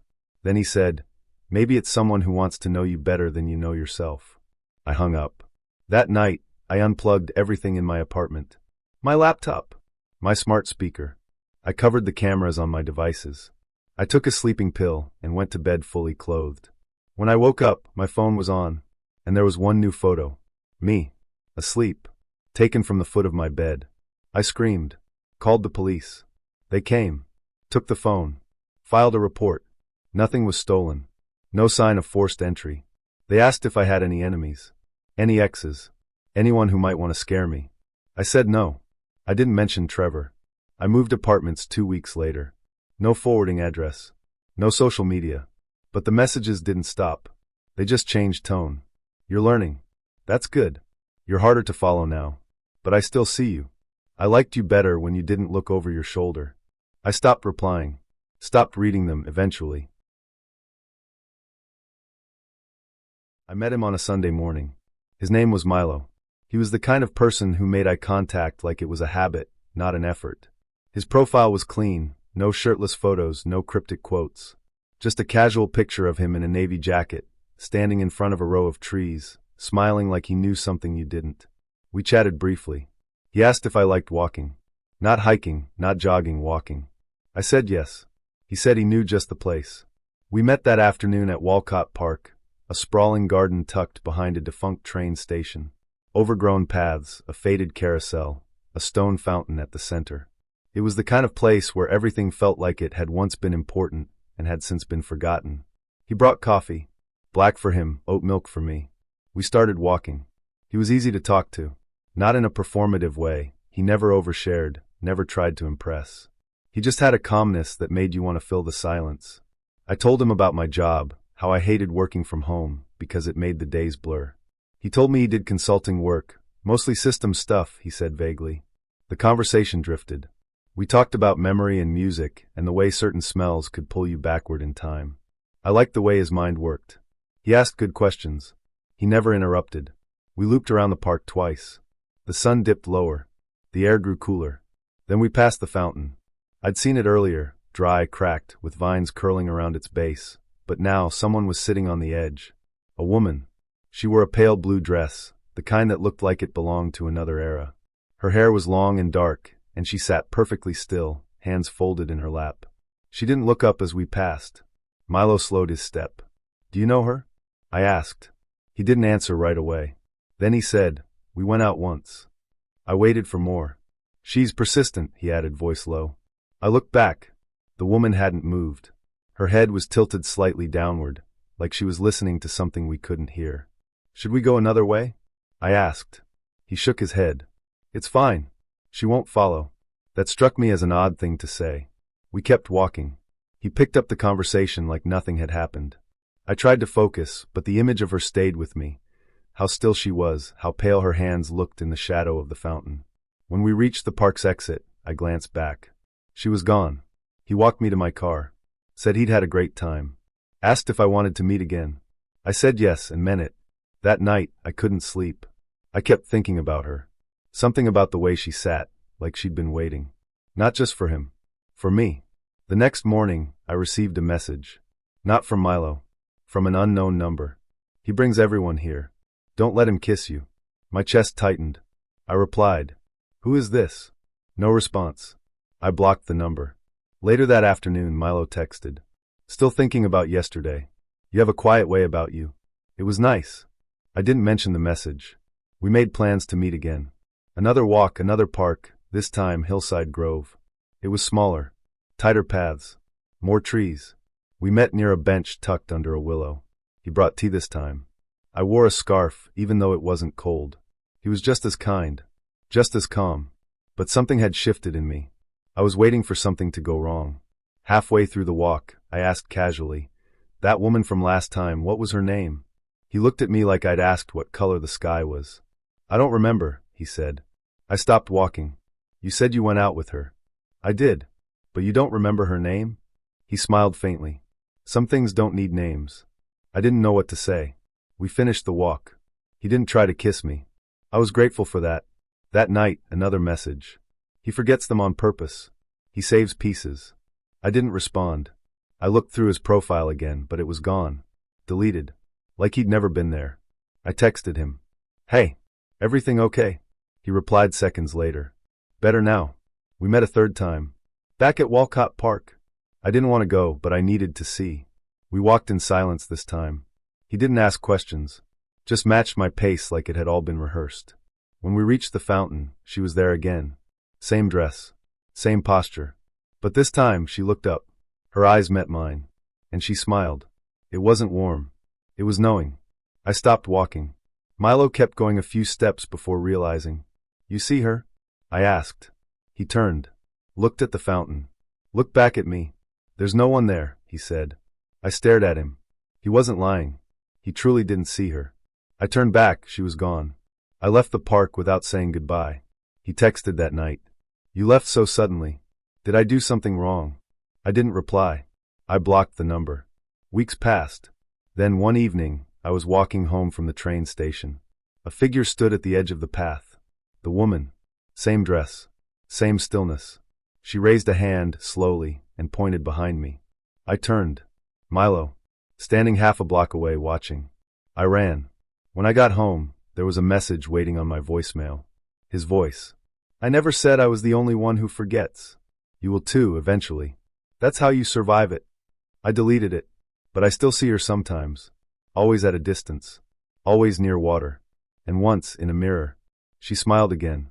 And this time I smiled back. I met Zephyr on the kind of Thursday that feels like it's holding its breath, Gray skies, no wind, the city paused between moods. She arrived 11 minutes late, wearing a dusky blue coat that made her eyes impossible to look away from. She moved like someone who had rehearsed every entrance, but made it look spontaneous. "You're taller than I thought," she said, her voice low and deliberate. "I like tall people. They don't flinch as easily." It wasn't flirtation, it was assessment. I laughed, unsure whether I'd passed or failed. "Good to know." She smiled, just enough to keep me curious, and walked ahead, her boots clicking against the wet sidewalk. We turned into a bar she'd chosen, one of those velvet-lined dens where the lights are low and the wine list is mostly European. She ordered red, chilled slightly. "Room temperature is a myth," she told the bartender. "Most rooms are too warm and full of liars." I had no idea what that meant, but I nodded anyway. Zephyra had a presence that made you recalibrate your own volume. She didn't dominate the room. She bent it. The conversation drifted from books to botany, to a childhood obsession with moths. She told me she once spent a summer cataloging the way light affected their wings. "I like things that disappear when you try to hold them," she said, eyes on her glass. "But still come back." At one point, she asked what I'd save in a fire if I could only take one thing that wasn't alive. When I said a box of letters from my grandfather, she tilted her head like she was weighing my soul. "Sentiment," she said. "Useful in moderation." After drinks, we walked. She led us through back streets like she had somewhere specific in mind. As we reached an ivy-covered building on a quiet corner, she paused. "I used to live here," she said, looking up at the third floor. "Well, I still have the key." I waited for the punchline. "You mean, you forgot to return it?" She laughed, but it didn't reach her eyes. "No, I mean I still go in sometimes." "You still have a key to your ex's apartment?" She turned to me, her expression unreadable. "It's not like that. He travels a lot. I feed the dog, water the plants. He's fine with it." I stared at her. She stared back. "You think that's strange," she said, not with defensiveness but curiosity. "I think it's blurred." She nodded slowly, like she appreciated the word choice. "I prefer continuity. I don't believe in clean breaks. People don't just stop existing." She kissed me goodnight at the door. Soft, brief, like punctuation. Then she vanished into the building, her key catching the light as it turned in the lock. That night, I lay awake wondering about the thresholds we cross without permission, and the ones we pretend we haven't. The second time she came to my place, she brought a potted plant and a tin of saffron pastries. "I don't like showing up empty-handed," she said. "And I thought your windows looked lonely." We sat on the floor. She curled her legs under her like a cat and asked if I believed in past lives. I said I wasn't sure. She said, "I think I used to be a storm." Halfway through a movie, her phone buzzed. She glanced at it, then set it face down. "It's him," she said. "The ex." She nodded. "He gets anxious when I don't reply." "You don't owe him anything." She looked at me. "I owe him history. That doesn't vanish just because the rules changed." I didn't argue. I didn't want to push, but a warmth had left the room. Or maybe it was just me, realizing I wasn't alone in this space. Not really. She stayed that night, fell asleep on my chest like she'd done it before. I listened to her breathing and wondered what else she hadn't given back. A week later, she called me at midnight. "I'm locked out," she said. "Where are you?" "At his place. I came to feed Corvus. But he changed the lock." My blood ran cold. "Zephyra, why were you there?" "I've done it before," she said quickly. "It's not like I was snooping. I didn't think he'd change it." "Did he know you were coming?" Silence. Then, "Does it matter?" I didn't answer. "Can I come over?" I hesitated, long enough for her to notice. "You paused," she said. You think I'm crossing a line. I think you never left the last one." She was quiet. Then, almost pleading, "I just need a place to land tonight." I said yes, because I still wanted her to choose me, because some part of me believed she would. She arrived 20 minutes later, hair damp from the snow. She didn't speak, just took off her coat and curled onto my couch like a ghost that had finally found a body to haunt. She was gone before I woke up. She left a note on my fridge. "Thanks for the silence. It's rare. Z." Days passed. I didn't hear from her. Then a photo popped up on my feed. Zephyra in a park. Corvus beside her. She was smiling, real smile, full teeth. The caption read, "Some connections don't need labels. Or permission." There were 2 coffee cups on the bench behind her. I didn't comment. I didn't call. She messaged me 4 days later. Made soup. Come over. I went. Because I wanted clarity. Because I'd stopped believing I'd get it. Her apartment was small and overgrown with trailing plants and open books. She handed me a bowl of soup and said, "Don't ask what's in it. Just trust me. Do you still have the key?" I asked without warning. She didn't flinch. Yes. Why? She leaned back. Because the door still opens. That's not an answer. It's the only one I have. I put the bowl down. Zephyra, I like you. A lot. But I don't want to be the person you text at midnight when the other door doesn't open. She looked at me with something like pity. You think love is a room with one key. I think it's a house with many doors. Then I'm not your house. She stood, walked to her desk, and opened a drawer. Pulled out the key. Silver. Small. Unremarkable. I've thought about throwing it away, she said. But it's not the metal that matters. It's the idea. Then let go of the idea. She smiled sadly. I don't know how. She didn't throw the key away. She just placed it back in the drawer like a bookmark in a story she wasn't done rereading. I left without kissing her. She didn't stop me. I never saw the key again. He introduced himself as Garrett, but said it like a confession. 2 R's, 2 T's. Blame my parents. It's a name that looks symmetrical on paper, which I suppose is the only place I've ever been symmetrical. I laughed. He smiled in that practiced, slow way that made you feel like he saw something in you other people missed. We met at a rooftop bar. He picked it, said it had the best view of the city and the worst cocktails, something about imbalance keeping you honest. He was older than me by maybe 7 years. Wore a charcoal blazer and a black shirt, open at the collar. No tie. His hair was swept back like he'd just come from somewhere expensive. Garrett spoke like a man who'd spent time with therapists but never fully bought in. He listened. Closely. You could feel it. But it was also clear he was measuring, assessing, filing away every answer like data. When I asked what he did, he said, I work in private acquisitions. People give me things they're not ready to sell. I asked if that was supposed to be poetic or literal. He said both. The first 45 minutes were magnetic. He told stories that held tension in the middle, like he'd learned how to pace them perfectly. He asked questions that felt invasive, but in a way that made you want to answer them. Then, in the middle of a second drink, he said it. I dated a married woman for 4 years. He said it like he was telling me he'd spent time abroad. I blinked. You mean like an affair? He nodded. Affair is such a judgmental word. I prefer parallel relationship. I waited for the punchline. There wasn't one. She was married, he said, but not available. That's different. I asked if her husband knew. He smirked. He suspected. But suspicion isn't proof. And proof doesn't always lead to action. I watched him closely. He sipped his drink. I'm not proud of it, he said. But I'm not ashamed either. She was the most honest relationship I've had. I didn't respond. He looked at me. You're judging. I'm processing. He leaned forward. Let me ask you something. If someone makes you feel more alive, more seen, more you, do you owe that experience to a calendar or a contract? I said, you owe it to the people involved. He smiled. That's the polite answer, not the true one. We left the rooftop and walked through the city. He told me about her. Her name was Ilsa, which sounded made up but probably wasn't. She was a photographer. Had a husband who worked in finance and thought loyalty meant paying the mortgage on time. She used to say, Garrett recalled, that living with him was like sleeping next to a wall. No cruelty. Just nothing.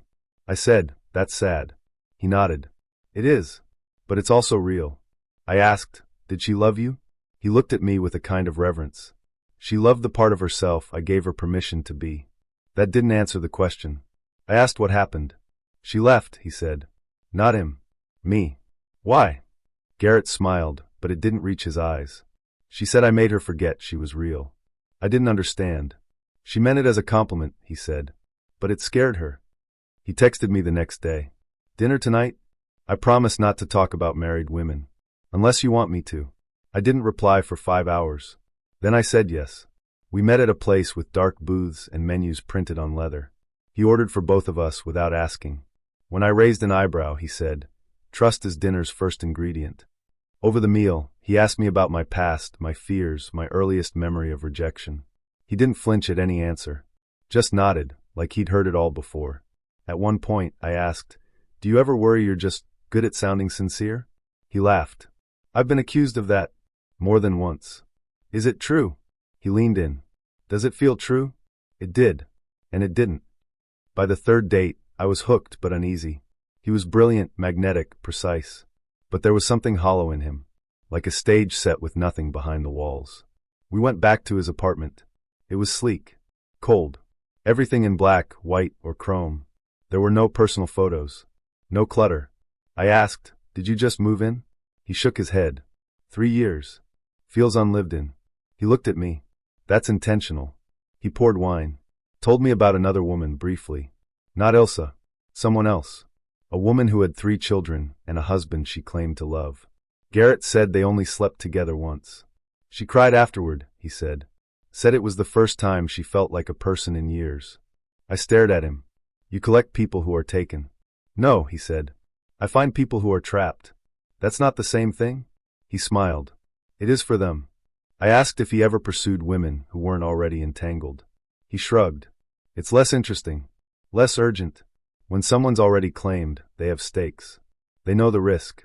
That makes them honest. That makes them desperate. That too, he said. But desperation is more truthful than politeness.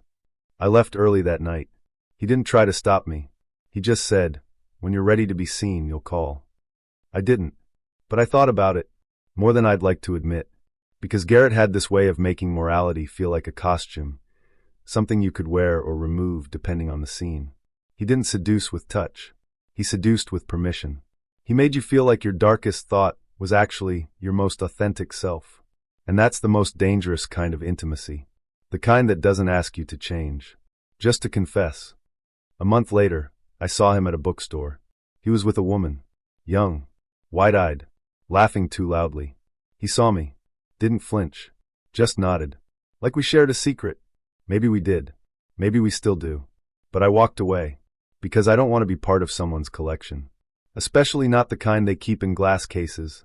Only to take out when the room gets quiet. I almost got attacked over a year ago. I was still dating around before I met my now ex.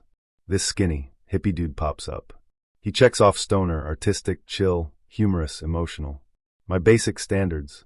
Here's where I made a mistake. Instead of planning on meeting publicly, I opted on going to his house.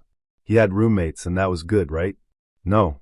We ended up watching Shameless and talking. I did smoke weed, but it didn't leave me unaware of my surroundings. He started talking about his past drug addiction with heroin. Even if he's sober now, it's not for me to have to be worrying about relapse considering my family.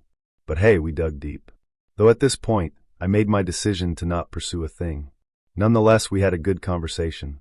But he starts immediately trying to kiss me and push his fingers down my pants. I refused and politely told him that's not what I came for. I reassured him I was just wanting to seek a companion. He seemed to accept that until 5 minutes later when he does it again. I told him no again. I guess the guru over here figured out I'm a rape survivor. I guess he knows who are rape victims and who are not just by them being defensive when he makes a dumbass move. Out of nowhere after, he tells me he was raped too. He said he learned to like it because it was just sex. All it meant was the perpetrator liked you so much that they can't control themselves. I want you to take a wild guess on what he tried to do again. I was able to push his skinny body off of me. It made me feel so strong being able to fight it off this time. I'll give it that. I started slowly walking out trying to distract him by describing my distaste for the Twilight movies. Cheesy, but it saved my ass. I rushed to my car and sped off. I was able to report his account, and I assumed they may have gotten enforcement involved as he never was back on there, and I did mention the attempted rape. It is never your fault if you are put in that situation. You can plan measures to avoid it, but know it is entirely up to a rapist to do that no matter what circumstance. But even as I say this, never ever go to someone's house if you've never met them. Not even if there's weed, not even if they have a cute bunny, not even if they have a clean-ass record. Be safe. A good person will understand these precautions. A bad person will keep coaxing you to do it. Even if you do it and whatever they do is on them, just try to avoid that situation. It's very stressful, risky, and you can be trapped. Don't make the mistake I did. Even if it's not on me, it was not worth the risk. I'm very glad it didn't happen to me again. Obligatory, not a Tinder story. but I feel like people want to read any kind of nightmare story in these uncertain times. Several years ago, I met a girl when I was working at the mall, and we texted for a while. It was going smoothly, so I invited her to a show my band was playing. She agreed to come and see us play, and we were texting pretty consistently right up to the point where she was getting in her car to come to the venue. Then nothing. Complete ghost and no response. I was annoyed, but what can you do? Roughly 6 months later, I get a call and a voicemail from an unknown number. I listen to the voicemail, and it's the girl. "Hey Jacques, it's Crystal. I don't know if you remember me, but I was on my way to see your show, and I stopped to get gas and dropped my phone in a storm drain and lost all my contacts. I finally had the idea to go back through my phone bill because I remembered you were from state I'm from, and found your number. If you're still interested, I'd love to make it up to you. Now, you have to understand this was well before the cloud, so you could easily lose all of your contacts just by losing your phone, and I don't remember the exact details of her story, but I'm not sure if she had the transcriptions of the numbers she texted, or if it was from the first time I called her phone to make sure the number she gave me was correct. In any case, TI sounded legit, and I figured I'd at least get an apology so I agreed to meet up with her that weekend. I offer to meet her somewhere, but she insists on picking me up, saying that she owes me big time for meeting me, and that she's so sorry she did that to me. We go out for lunch at a sushi place and have a fine time. She's a little frenetic, but she's obviously nervous and very apologetic. When she insists on paying, I knew she had been thinking about this for months. Afterwards, we go to Starbucks for coffee. She insists on paying there too. She says she needs to stop at Nordstrom, and would I like to come? Sure, I say. Why not? She says she'll buy me anything I want. What? We get to Nordstrom, and she picks up her makeup, and we walk around. We have a little decent banter, but she's constantly offering to buy me things, and since I'm declining, it's getting a bit annoying. This is a nice sweater. I'll get it for you. Or haha, look at those shoes. Why? Do you want them? I'll get them for you.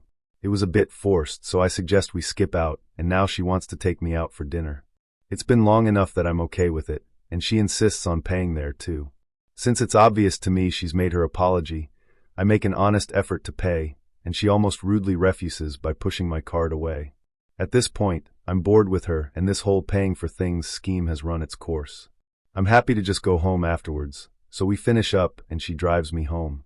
On the way back, I'm wondering if I should just follow through. She's cute and obviously interested, and has certainly paid her dues, so to speak. Before I have a chance to decide, she's parked the car and says, "Do you mind if I come up and use your bathroom?" Very clever. The decision has been made for me. She comes up and goes straight to the bathroom. She's in there long enough that I can tell she's nervous. I clean up the place a bit, put on some music, light a candle, etc., and I stand at the end of the hall waiting for her. I have my sexy pose and look ready to go so that she'll see me, and that I mean business right as she exits the bathroom. The door opens and she sees me and knows it's on. I can see the look change from uncertainty as her eyes meet mine. She walks right up to me, and I immediately get a huge, stinky whiff of poop air from my bathroom. She wasn't in there staring at herself in the mirror to muster up the courage to make the move, nor was she in there unable to resist touching herself at the very thought of our bodies unclothed and pressed against each other in mere moments. She was in there taking a ferociously giant shit, and now the air from around it was in my mouth and nose. I gagged and immediately backed away and told her that it was super nice of her to take me out, and that I really appreciated it, and what a funny story, and can't wait to tell people, and I have to go to sleep right away, so bye-bye, see you later, drive safe. I had to kind of push her out the door before running back into the rest of my apartment to open all the windows and light a second, third, and fourth candle, reserved for really sexy nights. I don't remember if we texted much after that, but that smell was forever associated in my mind with her, and all possible sexiness was removed from the situation. I call it Pavlov's log. I've always been wary of meeting strangers, so steering clear of dating apps was an easy decision at first. I didn't want to date anyone online, because I didn't like meeting with strangers. It wasn't because of a past experience, but because of what I hear on the news.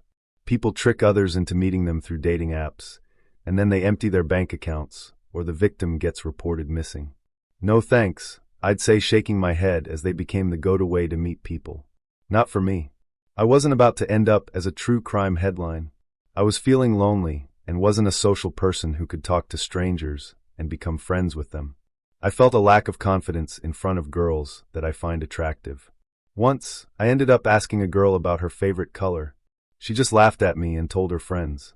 But as months passed, I watched my friends go on date after a date. Some even found long-term relationships this way. And to be fair, most of the guys they met seemed normal. Sure, there were a few weirdos with their unsolicited messages, but nothing truly terrifying. Still, I held my ground, avoiding dating apps like the plague. Until I got super lonely. Everything around me started feeling quiet, and I was getting into a depressing state. I really need to find someone with whom I can spend time, laugh, and maybe I'll be lucky enough to find a life partner. I might get lucky. Yeah, I know. Hypocritical. But after graduating and settling into my career, meeting people became hard. Gone were the days of bumping into someone at a party every weekend, which was also rare because my social battery used to charge rarely. Work drained me, and the idea of forcing myself to go out just to meet new people. Exhausting. I started to think I'd be alone forever. I was accepting my life. I wished that I was like my friends who had a balance of work and enjoyment, but all I had was work and depression. So reluctantly I gave in. Downloaded one app. Then another. Then a few more. Swiping became second nature, an oddly addictive way to pass the time. But even as I scrolled through an endless sea of faces, I rarely reached out. Talking to strangers still made me uneasy, and let's be real. I've listened to way too many true crime podcasts. The constant warnings to never let your guard down weren't easy to ignore. Looking back now, that paranoia might have saved my life. I wasn't reckless. I refused to meet anyone until I felt like I knew them. So when someone familiar popped up on my screen, I was intrigued. I actually knew this guy. Went to high school with him. If I was ever going to give this a shot, meeting someone I already had a history with seemed like the safest option. I swiped right, then set my phone down to brush my teeth. Seconds later, my screen lit up. We matched. My first reaction? Shock. We weren't exactly friends back then. I doubted he even knew I existed. He was part of that elite, ultra-rich crowd at my private high school, a place I only managed to attend thanks to a partial scholarship and my parents' relentless hard work. Alan, as we'll call him, wasn't the worst of the rich kids, but he fit the stereotype: effortless grades, expensive cars, and a new girlfriend every month. He got away with anything and everything. When his message came through, I almost ignored it. But then I thought, maybe I was being unfair. High school was years ago. People change. And okay, I'd be lying if I said I hadn't secretly crushed on him back then. I answered. We messaged for hours, laughing and reminiscing. He was funny, charming. And by the time I finally forced myself to sleep, it was nearly 3 a.m. Before we'd signed off, he asked if I wanted to meet up the next evening. No pressure, of course. Only if you're comfortable. Was I comfortable? Not really. But I still typed back, sure. Smiley face. The next day, I distracted myself with random chores until the afternoon. Then I went all in: long bath, face mask, makeup, the works. I hadn't been on a date in ages, but the routine felt familiar. Dressed in a black mini dress and heels, I stepped out the door, heart racing with anticipation. We met at a small gastropub, catching up over dinner and drinks. He'd gone to college, then started working at his family's company. He seemed more mature now, but like me, he admitted he'd been feeling lonely. When the check came, he paid despite my attempt to split it. And then at the end of the night, he asked, "Want to come back to my place?" No pressure. Only if you're comfortable. Normally, I'd say no. Not because of some outdated rule about what's proper, but because trust takes time. But I knew him. At least I thought I did. We stopped at a liquor store, and Alan let me pick out a 6-pack of ciders. When the cab arrived, he held the door open for me, then rushed to do the same when we pulled up to his place. It was a nice house, no surprise there. Inside, he handed me an open cider, and we settled onto the couch, talking and sipping our drinks. An hour later, 6 empty bottles lined the coffee table, and we made our way to his bedroom. We had sex. It was good, not amazing, but let's be honest. Is it ever amazing the first time with someone new? Afterward, I started slipping on my heels, ready to head home, but he stopped me. "Stay the night," he said. "Let's just talk for a while." I wasn't expecting that, but it was nice. I agreed. That's when things got weird. He got up and came back with mixed drinks. I was thirsty, so I finished mine pretty quickly. Immediately, he jumped up to get me a refill. I hesitated. He wasn't even halfway through his first drink, but I told myself I was overthinking. It wasn't like he needed to get me drunk. We'd already slept together. Still, I drank the second, one more slowly. And when he left to use the bathroom, I tossed the rest out the window. Alan came back with yet another refill. He was still nursing his first drink, and set mine on the table. Then, out of nowhere, he started tickling me. Normally, I'd be annoyed, but he was cute, so I played along. We wrestled a bit, laughing, and for a moment, it felt like we were about to go for round 2. Then he pinned me down. His expression shifted, too serious, too intense. "I don't want to hurt you," he said. But his hands pressed me into the mattress a little too hard. Then, just as quickly, he let go. Smiled. Joked. The easygoing guy I'd been talking to was back. I told myself not to overreact. Maybe I'd misread the moment. We kept talking, laughing. I was just starting to shake off the uneasy feeling when it happened again. Alan suddenly went quiet, staring off at nothing, like he was listening for something I couldn't hear. I lost my train of thought. Then he slapped himself. Not hard, but enough to make me freeze. "Knock it off," he muttered under his breath. That old paranoia of mine flared back to life. I sat up. Alan noticed and quickly grinned, shaking his head like I was being silly. "It's okay, love. Come here. Come back to bed." Hesitantly I did. His arms wrapped around me, and against my better judgment, I let myself relax. It felt good to be close to someone again. I was drifting off when he did it again. This time he knocked his head against the headboard, harder than before. "Quit it, seriously," he muttered, voice tense. Something was wrong. My heart pounded as I tried to decide what to do. Finally I eased my feet onto the floor, kissed his forehead, and told him I needed the restroom. I padded down the hallway to the bathroom, locking the door behind me. I needed a second to think, to figure out my next move. I wanted to believe I was overreacting. Alan had been sweet all night. Maybe he was just dealing with something internal, something personal. That didn't make him dangerous. But that didn't mean I was safe either. I splashed cold water on my face, willing myself to calm down. Then, bang, something slammed against the wall. "If you don't cut it out, I'm going to have to call the police." A struggle. Shuffling. But Alan was the only one in the room. And I didn't want to be in that house anymore. I slipped out of the bathroom, moving quickly and silently on tiptoes toward the living room. Holding my breath, I cracked the front door open, then bolted. Barefoot, I exploded into the night, my abandoned heels the last thing on my mind. Behind me, the front room lights flicked on. Alan burst through the doorway, his voice raw with fury. "Where are you?" he bellowed, his footsteps pounding against the driveway. "Where are you, bitch?" I didn't move. Didn't breathe. I lay hidden beneath his neighbor's car, paralyzed with fear. For minutes that felt like forever, he searched. Stalking up and down the driveway, scanning the street. But he never found me. Once I was sure he'd given up, I ran. Down the street, as fast as my legs would carry me. I called a cab and never looked back. The next day, Alan tried to reach me. The sweet, funny guy I'd met on the app reappeared in my messages, acting as if nothing had happened. But I knew the truth. I'd heard it in his voice as he screamed into the night, raw, vicious, and unfiltered. That was the real Alan. And I could never feel safe around him again. At first I felt lucky. Over drinks with my friends, I laughed it off, told them I'd dodged a bullet, lost a good pair of heels, but saved myself a hell of a lot of trouble. Alan was unhinged, I told them. Just another rich asshole who'd never faced consequences. Years passed. I barely thought about that night, until one of Alan's high school friends, his best friend, went on trial for murder. He'd taken a date home. The prosecution claimed he threw her off the roof of his parents' mansion. He insisted she was crazy. Drunk, hysterical, erratic. She'd jumped on her own. He'd tried to stop her. He'd tried to help. But she was too aggressive. Too dangerous. To prove it, he handed over an audio recording from that night. "You never know what you might get accused of these days," he'd said. "Best to cover your bases, right?" He was acquitted. No charges. No consequences. Same as always. I listened to that recording. Over and over again. And I heard it, the soft, unmistakable sounds of blows landing. The way his voice stayed just a little too calm as he told her to knock it off, cut it out. And then right before she jumped. "If you don't stop, I'll have to call the police. I know what really happened. I know he killed her. I just can't prove it. And I know without a doubt that I wasn't just lucky that night with Alan. I didn't just dodge a bullet. I escaped my own murder. Allegedly, of course. Alan hadn't been hearing voices. He wasn't battling intrusive thoughts. He wasn't talking to himself at all. He was recording me. And if I hadn't run, I wouldn't have left that house alive.